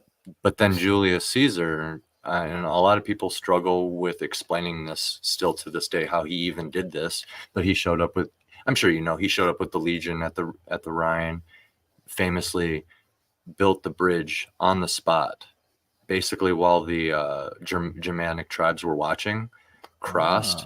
I didn't know this. Yeah. This is one of the first things he did. He showed up with the boys and had a conversation, and they freaking built a bridge across the Rhine on the spot, basically as the tribes were watching them. Like, imagine being those tribes, and you're like, we got a river, you're never gonna, and then all of a sudden you see this bridge creeping across. You know what I mean? And they basically crossed this bridge, raided and pillaged wherever they wanted. He went as far as he wanted to go to prove a point, and then he retreated back, probably with riches and spoils or whatever from raiding, and literally deconstructed the bridge on the way back. So he's That's like, pretty maniacal. dude, it was a statement that said, "I, Julius Caesar, go wherever I want." Right. That's what he was saying. You know what I mean? Because back then it was kind of probably seemed a lot bigger, than it seems to us now. Yes. Even now, trying to think of that feat of engineering is just kind of baffling. I mean, you can try to rationalize it. Even modern day. I mean, they do have like bridge builders in the military, construct a bridge over ravines or rivers. I mean, that's old school. Yeah. But you can get engineers out there and they can build a bridge for you real quick with the right equipment, yada, yada. But gosh, back in the days of the Roman Empire, bro, it's unheard of. Yeah. Like, what's going on? Like, how many people were lost constructing that? And if none were lost, that makes it even more like crazy, because like there's a raging river there or whatever. So, and super deep. And I don't know, did they dive down? Like, what's going on? It's hard to just imagine. You drown with all that armor on. That's for sure. Yeah. I imagine they went right to the bottom. Yeah. Oh, well, yeah, I suppose they easily could just toss this armor on, have it, have something tied to it, and then just like take it off, float back up. That would be great, but I don't know if that actually happened or not, right? I bet somebody tried it at some point. But yeah, dude, you could go on forever. That's one of the more interesting things, man. He showed up, he did whatever he wanted, and then he left, and then they were just like, whoa. And that was like how he got a lot of favor back in like the politics and stuff of Rome. So, but well, a lot of those guys thought they were gods or demigods, and so the fact that he addressed other tribes or other peoples so well is actually surprising to me. Yeah, as an emperor, and that was him trying to characterize them a certain way, right? So, and it wasn't even that bad, It's crazy. It's almost historical. It's like a historian telling a story. Oh, well, this is my opinion, but I mean, this is what I observed. Yeah, it's like a historian, So he has his biases, and you can point those out. Probably, you can get a good feeling kind of where some of those are, and it's probably, I would guarantee there's a lot of sarcasm in there. Yeah, with some of it. Yeah, like the naked ones and the guys running to battle naked. He's probably like, "What the freak?" They were all naked. All naked, and they, we're doing this before the battle, and they were shaking their junk at us and mooning us all, and like that scene from Braveheart. And you're just like, Well, there's something about a completely nude dude with two giant axes. It's unsettling. Yeah, and he's just like looking at you. Other details, because I heard like the bloodlust can kind of like wake you up, so to speak. So, pretty insane imagining that. And, there's something to that, because like, what if war Like, what if we insisted that war was still fought that way? Like, we reserve guns for, you know, the police and like, however, but like war itself, we view as like a completely separate thing where it's like, no, only medieval. How about we all get together, we make some armor, you get some actual warriors all together. We're going to line up. We're going to be strategic about it, whatever. We're going to choose battlefield, but if we're going to kill each other, we're going to fucking do it on some like even terms where it's just sword and board. Let's go. You know what I mean? Maybe Old that's the way school. to settle it, you know? It's Because then you don't. It's a lot different to kill somebody up close and personal than it is to shoot them with a gun. Yeah, that's what I'm saying. It's shoving a knife into somebody and watching the life go out of them. Yeah. It's a lot different from standing 20 feet away and plugging them with a couple rounds. I know there's like the humane factor to consider, but there's a reason that something that horrible feels so bad to do. And it's because that's your body telling you what's going on for real. If it's all reduced to just simply moving your finger and feeling the kick, and then that's it, you don't even have to see that guy because he's like half a mile away or whatever. Yeah. Or even 20 feet away, shooting somebody is a lot easier than walking up to them, taking a knife or a sword and cutting them in half. Yeah. It's very personable. Or personal, excuse me. You're gonna watch the life go out of them. You can plug a guy a couple times with a 9mm, 40 cal, unless you're using maybe hollow points or something, and they're probably gonna squirm a bit. You might see the life come out of them, but it's more likely to see it when you stab them, or you cut them in two with a freaking bastard sword. You know? Yeah. Or even you get that good power swing and you don't quite get them. No, you don't quite get them good enough. They like kind of have to deflect it, and you get that really dirty cut. Yeah, and then you gotta, that's horrible, swing a few more times and stuff like that. Horrible. Yeah, I think that would put war in a new context, and really it would be more honest. It is more honest. Let's be real. Because you can't blow up a hospital with a sword. Yeah, that's true. Mistakenly clear out an elementary school with a single crossbow. Right. Like, let's go arrows and swords and shields again. Like, seriously, it might be the way to settle it. Like, just get you get your best, we'll get our best. We're going to agree where to settle this, and no sore losers. No sore losers, bro. It's settled. That's it. You got your best. We're going to go, might as well just go fist to cuff. Yeah. Why kill anybody, right? Let's just go. That's what I'm saying. Let's go old school here. If it's going to be literally about killing people, then like do it in an honest way. And like, you're talking about war. Yeah. It's nothing's honest in war. Just do me a favor. Don't take us back to the Revolutionary or Civil War where they stood in line like a bunch of idiots and fired freaking rifles at each other. That's why I immediately brought it back to medieval. Sword and board armor. Because like, dude. Good. Have you heard are you familiar with Alexander the Great? I mean, yes. I know a lot of people are. Like some of the details though in there and like the first-hand accounts, they're fantastic. Oh man, because what it came down to, like he had some of his advantages or whatever, but what it really came down to was he just like outthought everybody. He was very intelligent, a great strategist. That's what I'm saying. He just like out strategized them, and this dude would fight his way all the way to their leader and then challenge them right in front of everybody. And when they see their leader get manhandled by this other dude, it just like breaks morale so much. And if they don't flee, there's just going to be so many casualties, and the battle's done. And he did that.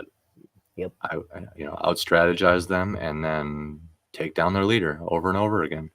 First one over the wall, kind of thing. When nobody else was going to climb, he's oh, you guys are a bunch of babies. Climbs over himself, you know, gets shot by some arrows, but still wins the battle, takes the castle. It's crazy, crazy heroic stuff. But, you know, he's like all the other conquerors. And don't mistake savagery sometimes for tactic. Yeah. I think that the Germanic and the Celtic and the Vikings of Norway, and I think they get a bad rap sometimes because of how they battled. So savage, and like you were talking about the bloodlust and the kind of the berserker rages they go into. They knew that was a strength.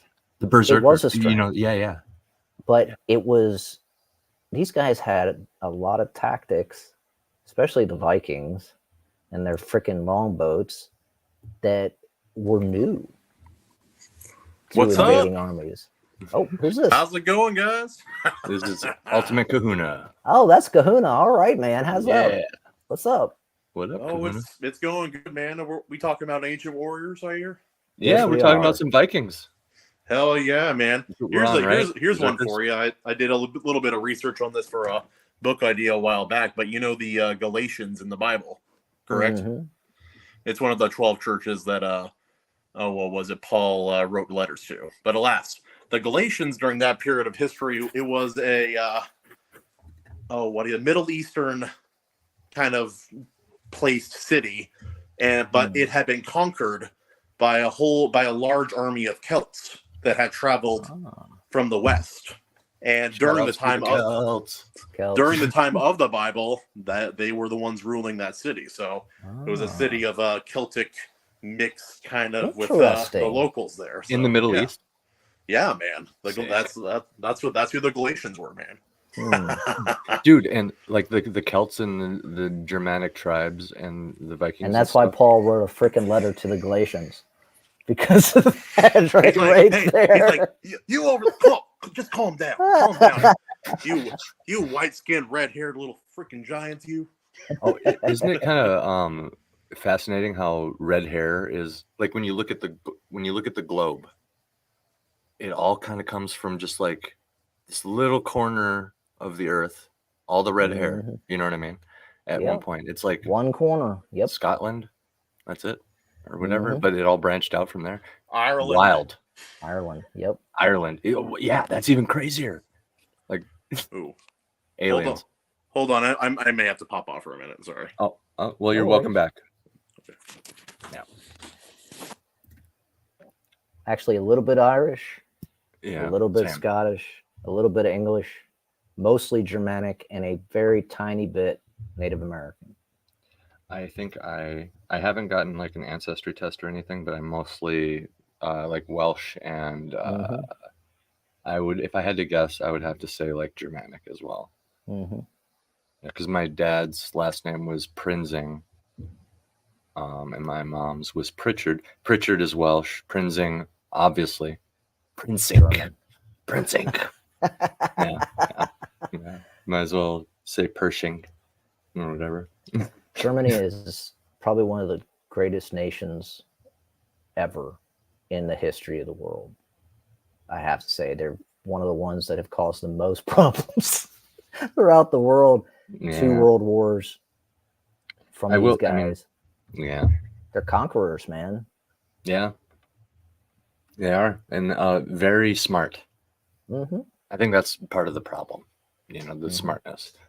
Smart. Determined and ambitious, but also not always common sense smart. Well, and I think this is a recurring theme with other ambitious, smart groups of people, because eventually they think that they're so smart and they have this ambition and determination with small things like engineering and architecture and stuff. They start thinking this is just the way it should be done everywhere. Yes, that's the problem. Yeah, it is. And it's indicative of power. And then you mix it with some type of crazy ideology, and the next thing you know, you got genocide going on, and it's just bad news. It almost doesn't even matter what kind of ideology. It almost will all lead to that. Yeah. And you could even, I mean, I'm talking even like seem like peaceful things like Buddhism, I could see that potentially even like leading down that with enough power and like total power or whatever. Yeah. There's truth in that. I mean, I'm not saying the Tibetan monks would partake in a war. In fact, they wouldn't even fight the communists, but there is potential there. I mean, most of Japan is Buddhist or along those lines, and they are a very powerful nation for a long time in ancient Japan or ancient history, even though they weren't like conquering the world like in World War II. Mm-hmm. They were still powerful to contend with. Oh, 100%. The lords and the emperors and all of them. I mean, just a crazy, powerful nation. Well, yes, I'm a nation unto myself, and I will conquer all. The Japan way. Oh fuck no, bro, no. I want there to be not lasting hostility for thousands of years. I'd rather, Yeah. It is fascinating though how the Mongols never even made it to Japan multiple times because of storms taking out the army. Mm-hmm. Dude, that's wild. I think it's fascinating that China never put Japan underneath one of its giant boots and crushed it at any point in history. Never once. Well, I think by the time that was feasible, you think about like World War II. That's really when it was feasible. Mm-hmm. But Japan did it to the Chinese. Yeah, that's what happened. It was the other way around. They got the jump. Japan conquered Korea and like most of like all the way down to New Zealand for a little almost while. Asia, basically Asia. This tiny little island with fucking nothing on it but rock and misery. And they wanted every piece of land. Because when you have soldiers with such zeal, fervent zeal, who believe in a cause, they would willing to die for it. In fact, they can't go home with dishonor. So they will kill you or they will die trying. Yeah. That's an incredible army you got there. Well, there's the famous story of the lone Japan soldier who didn't surrender until like 2005 or whatever it was. Yeah, he or whatever. I've heard about that. Yeah, I don't know what year it was, but he he got stranded on the island, and he survived years and years and years and years after the war ended. And it took hiding. I think it took the emperor showing up and saying, "Bro, the war's over," for him to stop shooting for a long time. I was a child when the war was over. He was like a young kid indoctrinated in Japan, and he thought America was like the whole war was just raging on outside the island, and he was like disconnected and stuff, and like I didn't know that. That's he just dug in and never surrendered. Mm-hmm. Yeah, it's pretty crazy. Once a soldier, always a soldier, like to the max. Yeah, I think the one thing that we as a country, especially during that time, that our camaraderie as soldiers, band of brothers type thing, the relationships our soldiers had with each other, I think that was a big help when dealing with the Japanese. But man, it was a futile fight between these guys, these armies. And our GIs would see how they would fight, and it would blow their minds. It was like shell shock every time. They just keep coming. Mm-hmm. We plug them. Yeah. We plug them multiple times. He's still coming at me. Precursor to Vietnam. Yeah. Basically. Oh god. A little bit. Man. Oh yeah, like the underground dirt works and all fuck, like a lot of Asians and like even Polynesians, that was their style of warfare for fucking thousands of years. Like the British Navy once, before they had conquered New Zealand, they went there. They had 2,500 troops and 10 guns, 10 cannons with them, and they lost to 300 to 600 Maori men with shotguns and shovels. Yes. Yeah. Like that's a whole story. Like I think maybe the YouTuber Lindenberg has a whole video on it, but it's fucking insane, dude. Dude, that you have to make a flag out of that after that event, where it's just like a shovel and shotgun. You know, people will die for the ones they love. They will go to the grave to protect their children and their wives and their families, even with a shovel. Yeah. And they'll gut you to death because it's survival. You know, it's not really an army of regulars. You're dealing with citizens, civilians, and these civilians know the land and they're tough. Well, fuck. Tough as nails. Even if an organized military was able to, without resistance from our military, invade the U.S. today, I still think they're fucked eventually. Yes. With us? Yeah. Yes. With us, yeah. 100%. Oh yeah. Because we would organize. Yes. I mean, We'd all move down to Texas and it would be over. You guys seen Red Dawn, right? The original. Yeah. Not the newer one. That the new one that doesn't exist. No. The new one doesn't exist. Yeah, the original was phenomenal, but and they kind of like label in the beginning. They kind of this happens. And you go, oh, okay, that's possible, but I don't think back when that movie came out though. That was like the fear. It was a personification of the fear of what could happen. Absolutely. But it would have never happened. Yeah, we would have. You're closer to my dad's age, so like you actually got to live through that. Oh gosh, I'm an old man, brother. so am I. No, never mind. No, I got dude. I shaved. I look. Choose the red so the gray doesn't show. 12-year-old. The red lights are so the gray doesn't show. There you go, Andy. Yeah, I'm closer to your dad's age, so for sure. Yeah. But you guys are everybody like your age. I know, like who has done hard work for a living. Like you guys are all cool people, honestly. Yeah. Very few that I'm like, nah, you're just an asshole. But you're a tough asshole. I'll give you that. I can be Doc Holliday loyal, and then you piss me off, and then I'm Dennis Leary's song. What? Tim Allen says he's 54 and proud of it. Hail, Tim Allen. Yeah, I talked with Tim yesterday in voice chat. He has a hell of a beard. Like he has the beard my beard dreamed it could be someday, and it never can. Yeah, I'm still growing out my wizard beard here. I'm trying. It's pretty pathetic. I've never had a beard. I can't grow facial hair, guys. Yeah, I can't like that's me too, buddy. Yeah. What do you want me to call you? JS, Webster? John's fine. All right. John's my first name, so you can call me John. That's gonna get tough. There's so many Johns even in the Iron Age. Yeah. Or you can call me Webster. You can call me Webster. Yeah, that's fine too. I can't do that. No, you're John. It's fine. This is fine then. Or Jay. I thought about it for just a second. Like, nope, that's not gonna work. Well, so while we're still on your books. Oh, sorry. Go for it. AC. No, you go first. I'm a loud asshole, AC. You can stop me at any time. Well, I was gonna say, while we're on the subject of awesome warriors from other cultures, one of my favorites is I don't know the technical names or anything, but just like the ancient Hawaiian warriors that took out the British Empire. The Koa warriors. Yeah, are those the ones that break bones? Yeah, they have this type of striking martial art where they move around. It's kind of like hula. There's a lot of fluid motion but the difference is there's sudden, very aggressive strikes within it. I saw a demonstration once a long time ago. And it was just a slowed down video of an actual confrontation with a guy. The guy went to swing at the Hawaiian, and the guy grabbed his wrist, broke it. He twisted it out. He twisted his wrist out of alignment, reversed his elbow, tore his shoulder out of the socket, and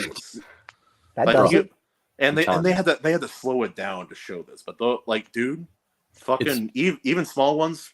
Polynesian people are tough fucks. Always have been. In modern times, it's like regarded as a banned martial art because you can barely practice it without hurting somebody. The whole point of the martial art is to literally inflict as much like harm in like it's like Krav Maga in that way. Yeah.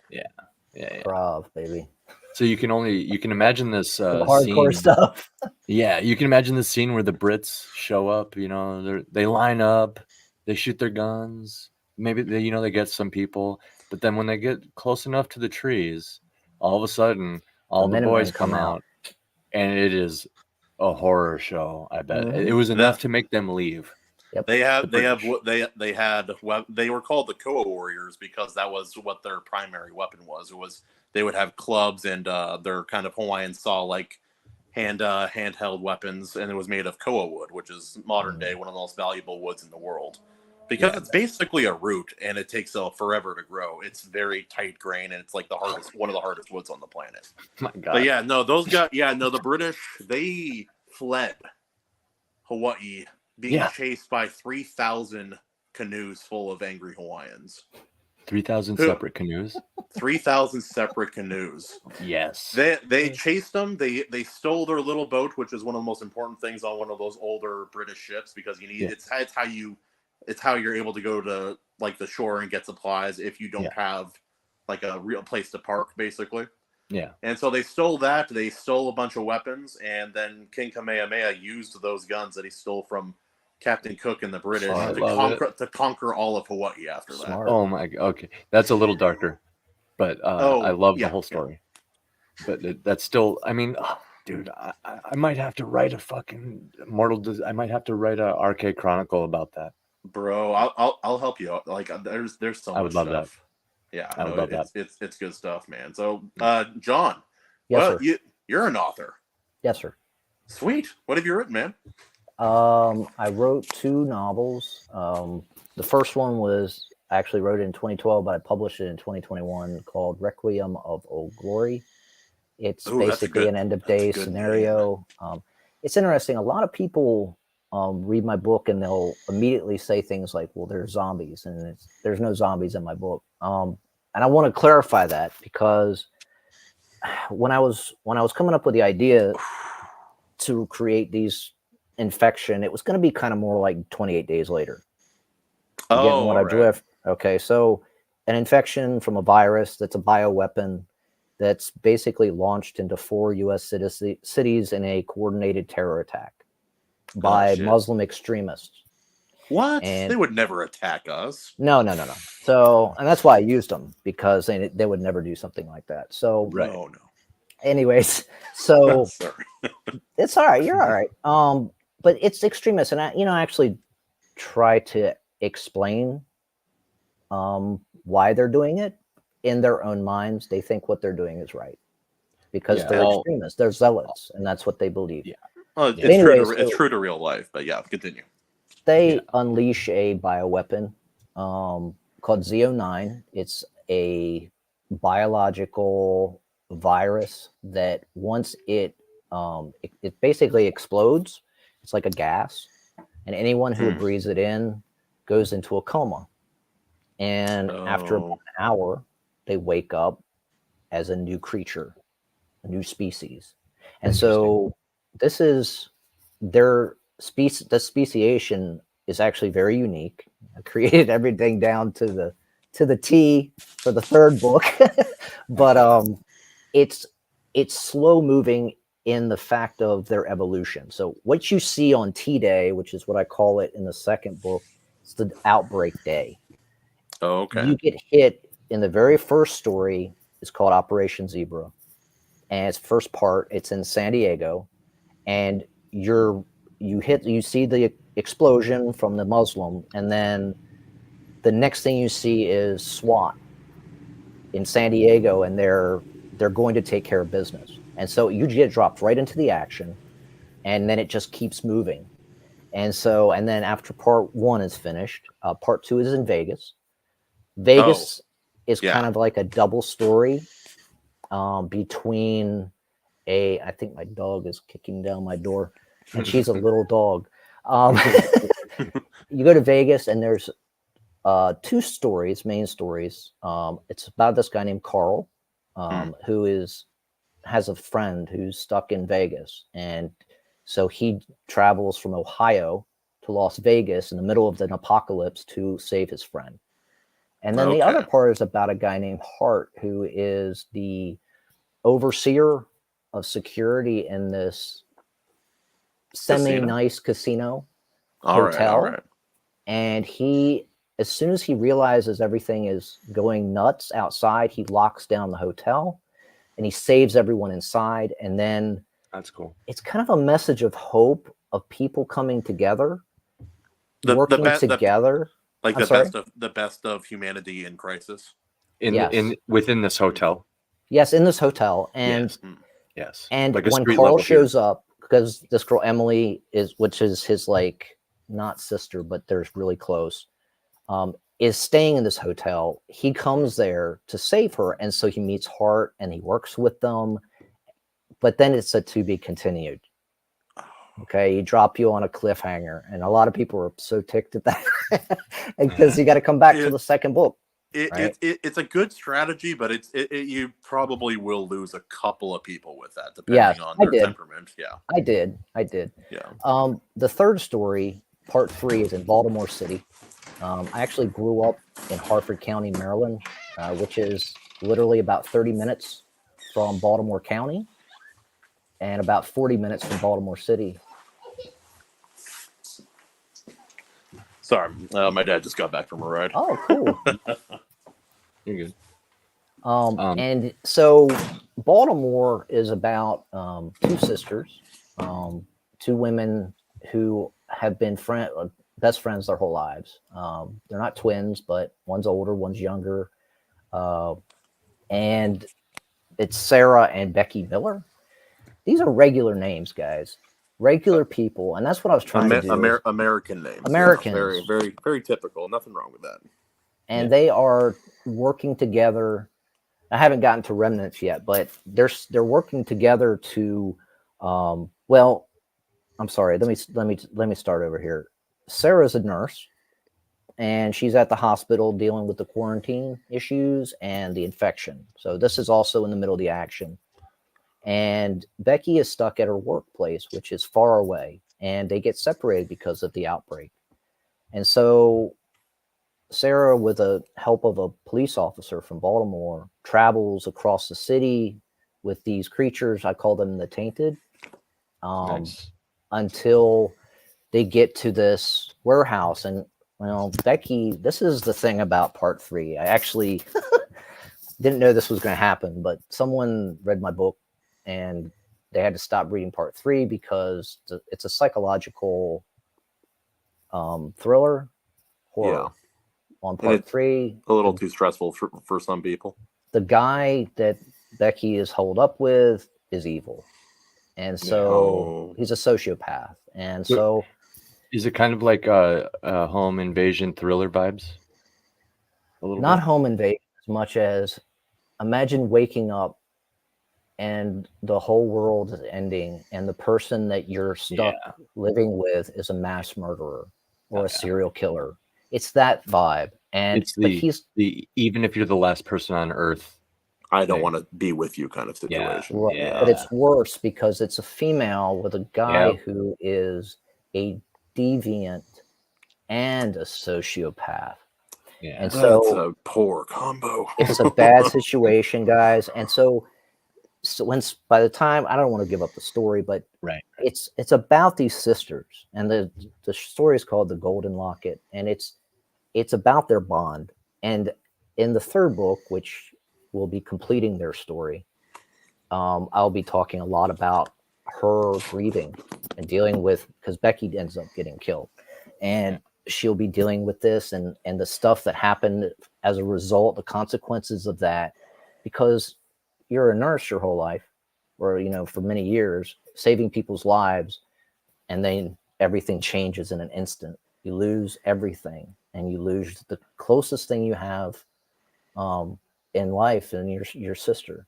And so she deals with things in the future. So that was kind of the end of Requiem. The ending is phenomenal to that one. So you don't have to be like, oh crap, he left us hanging again. Yeah. You are hanging because you don't know what happens to the group, but there's no to be continued. You're hanging off the edge of a curb, not the edge of a cliff. Yes. Now, Remnants is the continuation and the completion of Vegas, and it's very long. Actually, I did, I think, 83,000. I was going to ask how all these books are about people in this new reality. I was just curious how each book connected to the one to the other. Oh yes, they're all and okay. So I dreamt 3 dreams, and that's how these books came about. Okay, the idea. The first 2 dreams were horrible, horrifying. These creatures are attacking everybody in a casino town, and the other one was a seaside town. Came up with San Diego, came up with Vegas. Mm-hmm. Baltimore was original. But the fourth book is about the future, and that's what tied everything together. So these people who are survivors in Requiem and Remnants and build safe homes and foreseeably futures for themselves, foreseeable good futures, solid futures, you'll see them in 20 years from now. And see, that's the thing. These are called the Chronicles of Old Glory because they're historical documents based on the memories and the writings of the survivors. Okay. And so, and then one guy, and this is kind of coming up in the fourth book, but one guy actually authors it and he writes the Chronicles and he does it in a way that is interesting and it's like a fictional novel. So when people read the Chronicles, not only they're getting a taste of history, but they're getting the truth of, but it's fun. It's more fun, you know, it's more action packed. So instead of reading, like, for instance, reading Judges as opposed to Numbers in the Bible, you read Numbers, it's a bunch of freaking numbers, and it's about I barely made it through Numbers. Genealogy, and it's about a little bit about history, but mostly it's very, very slow and boring. But then you open up Judges and you're like, holy crap, this is awesome. There's action and there's horror and there's armies and there's fighting, and it's like, wow, that's what it's like. So that's what the Chronicles were about. And so the fourth book is actually 20 years in the future where America's gone. It's called Old Glory. The whole nation is Old Glory now. In fact, parts of Canada are part of it, and parts of Central America is part of it. There are colonies, a few colonies that have survived and have flourished because they've learned how to manage the future issues, especially the tainted, because this new species, so the new species is evolving, but once they get to a certain stage, they stop. But once they reach kind of the apex, once they reach that, yes, they become the apex predators. And so that's kind of the future. Those are the bosses at the end of like the level in Dead Space and like Resident Evil. There you go. Yeah, when you reach these mutations but there's a lot of I'm trying to do science. I suck at science, guys, and science so I'm doing a lot of research. I can't even do it, dude. Like in any story I've ever written, I'm just like, and there was some reason they could do this, and that's what you get. Science fiction, and that's what I love about fiction is you can just make it up, right? If you're missing something, as long as it sounds good, you know, it can make somewhat sense. I mean, look at lightsabers. Physics. They don't work in physics, but and we worked in the movie. And they're great, right? Yeah. The idea is a sword that cuts through anything. Right. And what does it look like? Light. Later on, they created, you know, they told us how the lightsaber is put together and the certain focus gems and all that stuff. But still, when you look at it, it's fiction. Yeah. They just made this crap up so it made sense. And that's what I love about writing. And when it's done well, we don't care. If it's something that's done well, we will forgive a lot. If it's done well, we don't give a crap. Yes. Unless you are an engineer or a physicist, you know, and you're trying to understand it. Well, you're trying to understand it, you won't. You know what happens in those cases? Like, you a few of them will drop off, but when it's not explained, like a lightsaber or in some cases in Star Trek, what ends up happening is those engineers take it as a challenge to figure out how this is possible. And they almost figure it out for you. Yeah. Like that's how cell phones came about. So Remnants, pretty much, part one is about Carl finally finding Emily and rescuing her. And they end up getting some romantic stuff involved in there. But it's not really a romance novel. It's pretty much a situation where I'm trying to lead into the fourth book. Where is this safe haven going to be in 20 years? And there's another message in there. It's a message of hope, because there's parts of that book that you feel hopeless for the characters. Everything they try, in life, one step forward, two steps back. Mm-hmm. I know that, Pritchard, I know that you've been going through stuff in your life right now that has been really hard. And sometimes you feel like you get so much done, and then all of a sudden it's ripped from you again, and you get sent back to the back of the line. And that's kind of how the book begins, and it plays out. And then it's got this really gloomy atmosphere, because it's like nonstop raining in Vegas. And then you got to deal with these monsters, but the end is great. It's got a great conclusion. And plus, then you've taken the monsters are not just monsters, because they're just twisted humanity in a way. Also, in a way, yes, in a way, it is a man-made virus. It's a bioweapon. Was created by men for a different purpose, and then remade for nefarious reasons. It sounds like an evolutionary virus, or something. Yes. Or like a genetic level, like an activation of genetic mutation, which we've seen in modern vaccines, actually. Yes, that's part of it too, and I'll explain that stuff in book 3. It's coming. Can I make a quick comparison, real quick? Yeah, sure. Go ahead. With no intention of insulting or anything. Have you read the book World War Z? Yes, absolutely. Because I'm getting some similarities there. One of my reviewers said that it reminded her of the book, and she thought it was better. Which I was like, you got to be kidding me! I'm not better than Max Brooks, But what a compliment, right? I know. Well, it's like the whole idea of like, oh, this is a future like documentation of something that's already happened, and it's being presented to you, and here are stories from different areas and different times, kind of showing an overarching.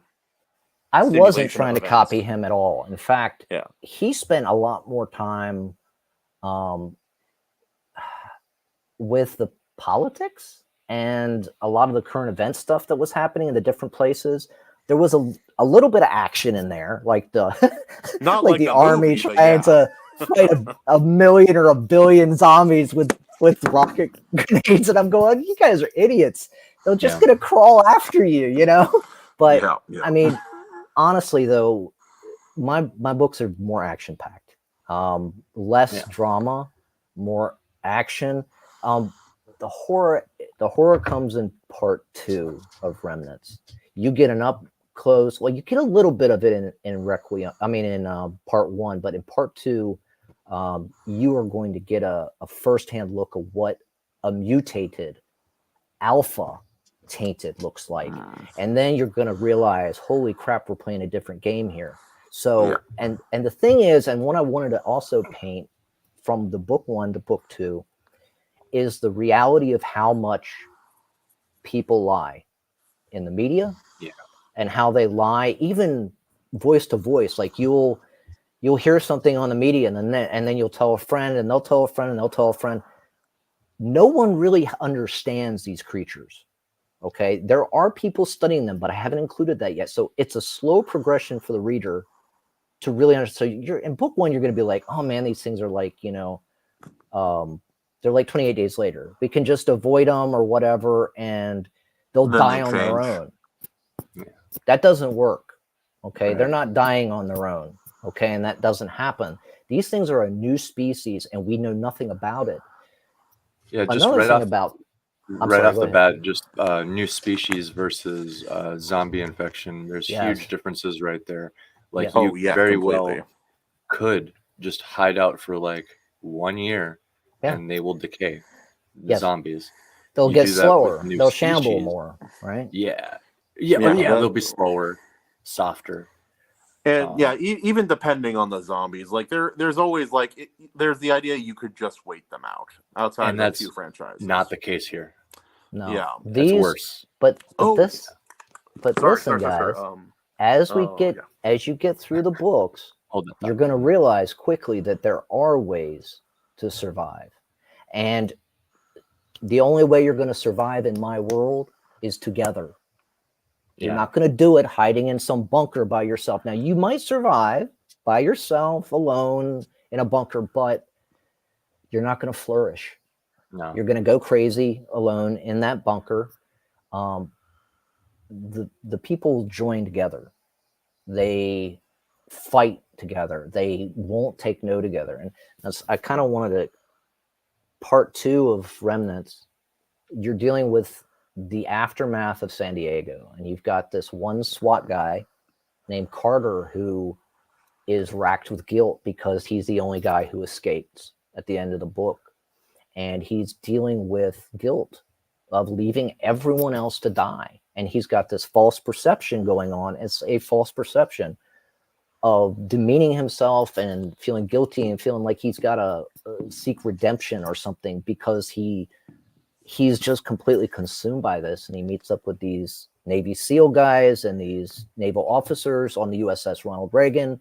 They rescue him from the water, and they build him back up, and they start trying to hunt down the people truly responsible for the attacks.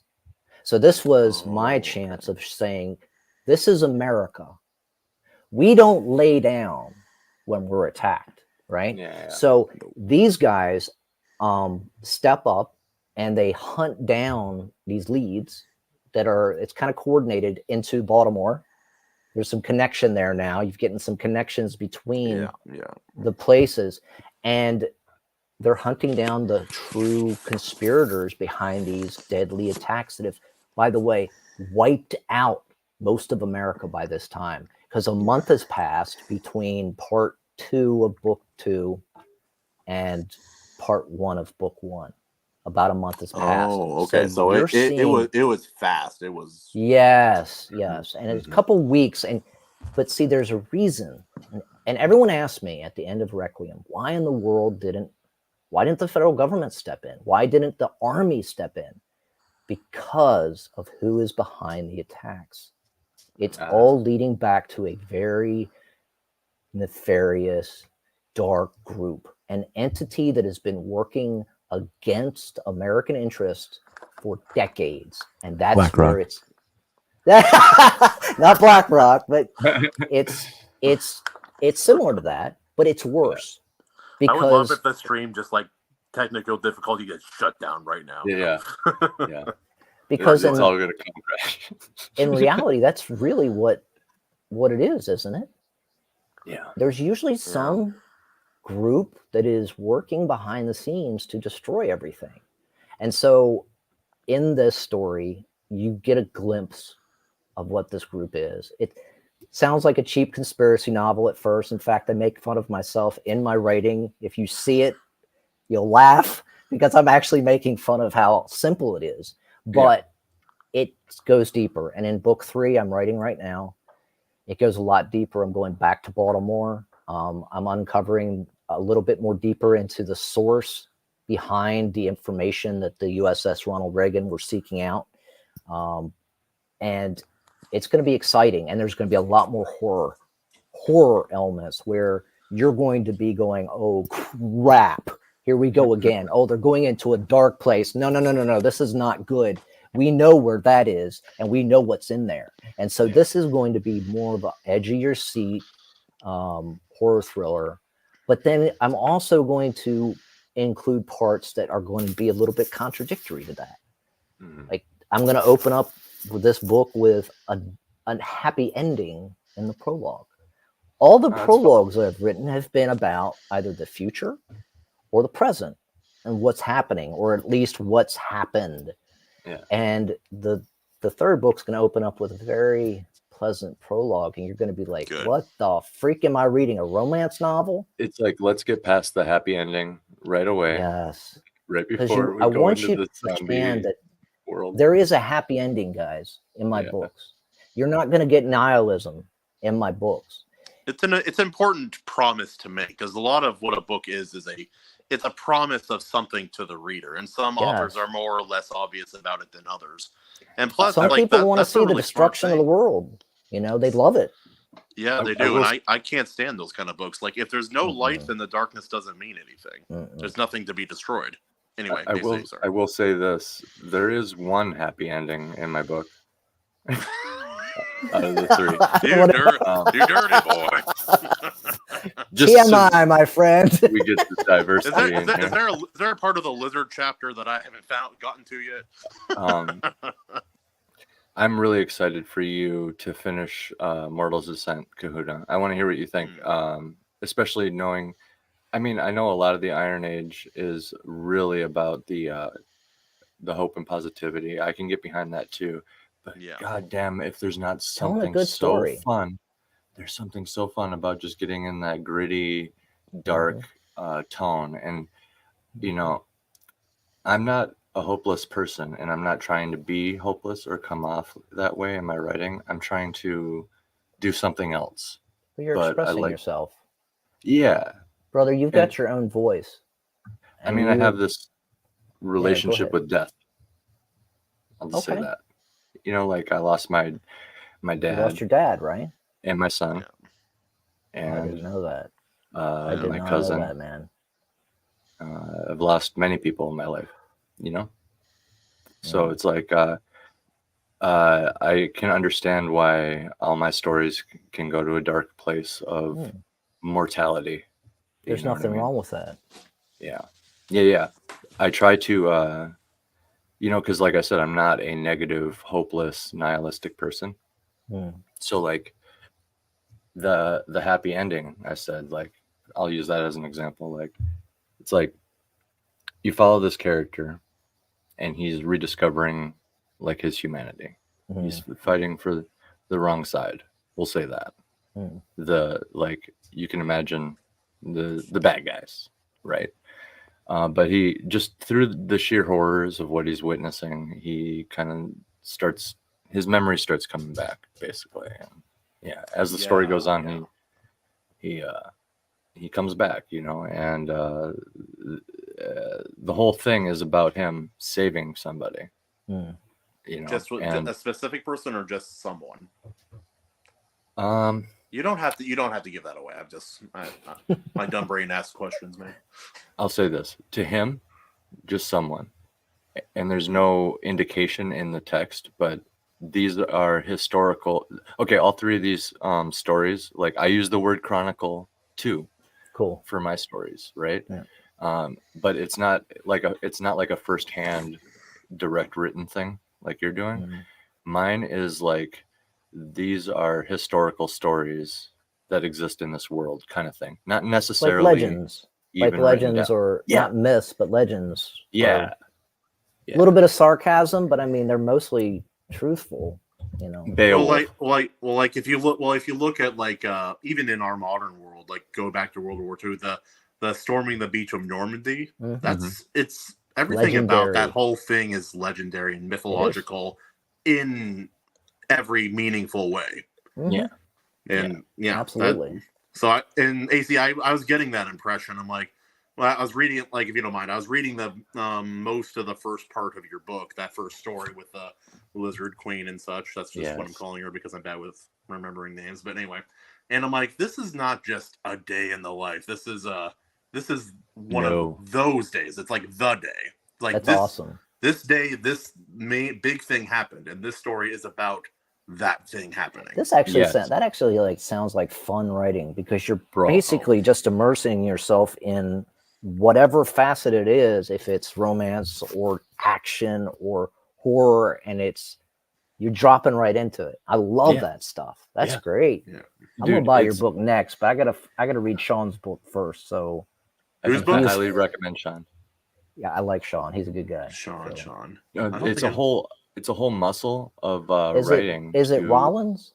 Yeah, Roland. Sean Roland. Sean Roland. Yeah. Shout outs to. I'll look him up. Operators. I think it's the first book in his Operator series. I got Bloody Famous right now. I haven't opened it yet. I'm still reading another book. I can't I can't move on yet. Let me get through one and then I'll get to the next one. My problem is I can effectively read 6 to 8 books at a time and keep everything straight. Wow. I don't know why I can, but I can. Wow. But my problem is right now I'm not doing typical reading. I'm doing beta reading for 2 or 3 people right now. Wow, that's cool. Are you getting paid to do it, or are you doing it for fun? No. I'm doing it for fun. Like, nice. They're kind of on opposite ends of the spectrum. The first one is a buddy of mine, Sybil. He is going to be huge if people ever discover his writing, because his writing is fucking fantastic. But cool. Everything of his that I read is pretty much polished and like ready to be published as is. That's like awesome. We made a couple of changes. We talked about like some story stuff that could make the characters more impactful in some of his stories, but most of his stories, like by the time I'm reading it, it's like there's not much to change, man. You're pretty much there. That's awesome. And then I'm reading Maji's Shalar story, and there's a lot of heart in the story, but it's gonna take a lot of work to get it ready to that's go. Okay. All first drafts need work. I got nothing but respect for somebody who can write polished on the first round or second round or third round. Doesn't matter. They can polish it themselves. Isn't it irritating if someone can, like, I've met a couple people who can just write almost polished work right off the bat. There's a few people I follow on Twitter that are like that, and it's just, I've read their stuff and I'm just like, wow, blown away. You're incredible. Wow. And these are indie authors, and I'm just going, wow. I'm hoping to work that muscle up a little bit with Spirit Animals, and then Mortal Descent is the next step up from that. So like I can really just pump out a lot of material between the short story collection thing and you have your lovely wife as an editor and kind of alpha beta reader, and apparently she does a good job, man. You do. That's such a, like, not meaning to demean anyone to an asset, but that's a great asset to have in your life. I didn't even know it was there. Like I'll be so I was like halfway through writing my novel, not Mortal Descent, my actual epic full length 150,000 word A Promise of Starlight. A real book. Yes, and it still exists right here on this very laptop. But I was about halfway through that, and she, I think that was around the time she first mentioned that she, I was like reading it back to her, and she was like noticing things, you know what I mean? And we started picking up on it. And by the time like Mortal Descent came out, she like basically was like, I'm going to edit it, like, let's do this, And when she sat down with it, she, like, it blew my mind, actually, like this actually finding stuff and like it's meaningful things that I didn't even realize, you know what I mean? Yeah. I'm like, oh, okay. And I'm also learning through the process too. Yeah, we all are. Yeah. Well, that's kind of something too. Like, sometimes it's not pointing out mistakes that's most valuable. They'll point out a connection that they see in your story that you weren't even aware of. And you're like, yes. Oh, well, now that I'm aware of that, I can actually emphasize that or like spotlight it if it's important to the story. I actually got into it with my editor on my second book about Navy SEALs and the recruitment of Navy SEALs by 2015. And actually it changed, their recruitment requirements changed, I believe, in 2012 to where seamen, who are basically one of the lowest ranks in the Navy, can now become Navy SEALs. But prior to that, they couldn't. So she was arguing with me because she was married to a Navy guy for, I don't know, decades. And she was like, I'm telling you, SEALs cannot become SEALs if they're seamen. And I'm like, but they got rid of the name seaman anyways. It's gone. There's no more seamen anymore. In the modern day, I feel that's a wise choice. They ran out of seamen. Yeah, they ran out of seamen.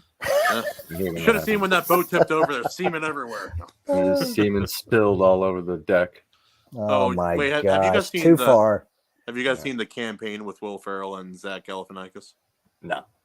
Well, like you know, like That is they're making fun of politics, which is why it's one of my favorites of Will Ferrell's. Yeah. But anyway, it's like, you know, like when they shake hands and they're like, politicians are all like saying stuff to each other before they have a debate. That's right. Well, it's like in this movie, they're just insulting the shit out of her. So like, I Yeah. heard your wife's like a submarine, full of semen, and she loves to go down. He's like, that's so mean. That's so mean. That's so damn mean. Oh, Well, guys, I got to go to bed. It's freaking midnight here. Oh, so, right, brother. Okay, brother. I thank you for this opportunity. I appreciate it. Can I come back on sometime? 100%. You're welcome back anytime. And Cool. why don't you, before you go, why don't you let everybody know where they can find you? You can find me at JS Webster Author on Twitter. And sweet. I don't really use any other social medias right now. Oh, yeah. So that's the only one I use. That's But a you good can one. message me. You can find me and talk to me anytime you want. Follow me. I'll follow back always, unless it's something very bizarre, like a sex cam. Yeah. And I block you and I move on. Yeah. But You'll forget you ever saw me in a bra. No. all right, guys. You have a wonderful night. Thank you very much. I appreciate Hail, you. John. Nice to meet you, John. You're a hell of a Good guy. night, brother. Take care, guys. Thanks for letting me come on, man. I didn't think I saw that you're streaming kind of early for me anyway. I was like, no, probably won't work out. And then I'm like, oh, they're still going. I'll shoot them a message, see if it can work out, man. You down to continue? Polish this one off? For a little bit. Oh, nope. My phone's about to die, brother. So we'll go until we can go until I die. How about that? Okay. Well, just in case. Well, how close are you? I'm on 1%. That is oh crap. What? Oh no. There's a bat in my fucking garage. I saw it flying around. I'm like, why is it so quiet? It's not chirp. Oh fuck, that's not a bird. There's a bat. You're cornered by a bat, and you got 1%. It's like, all you right, may brother. not hear from me again. before your phone dies, or before you get devoured by this bat, let everybody know where to find you. All right, man. The Ultimate Kahuna YouTube channel, and then on Twitter, the Ultimate Kahuna. That's my Twitter handle. I have a Substack as well, but I need to update it, so I'll probably wait on that. But yeah, man, that's where you can find me. I'm trying to keep the name consistent so it's easy to find me. But I appreciate it, man. Thanks for having me on. What we need to do is either have you come onto a stream with me, or I'll come onto your stream. We need to talk about your book, maybe with a couple other people. Once some of us finish it, dude, that would be so sick. I was just getting excited to talk about that with diving into the major event, getting into the story. Mm-hmm. Here's the character, and then ending it tastefully too. I was really we could talk about that. We could talk about the story. Oh yeah, and sometime I'll have to tell people about a novelette that I pretty much finished, and then I threw it away. I deleted it on purpose.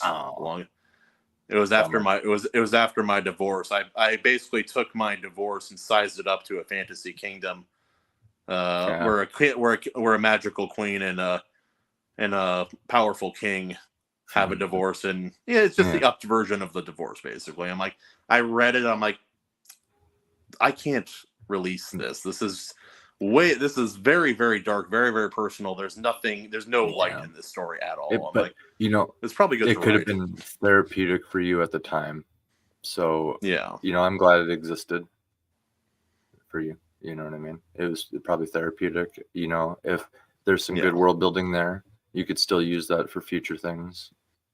Yeah, there's a little bit of that I'm working on. It's because the kingdom is the kingdom in a short story I'm writing right now for one of the Iron Age prompts. But so there are small elements of it still, but it's a good time, man.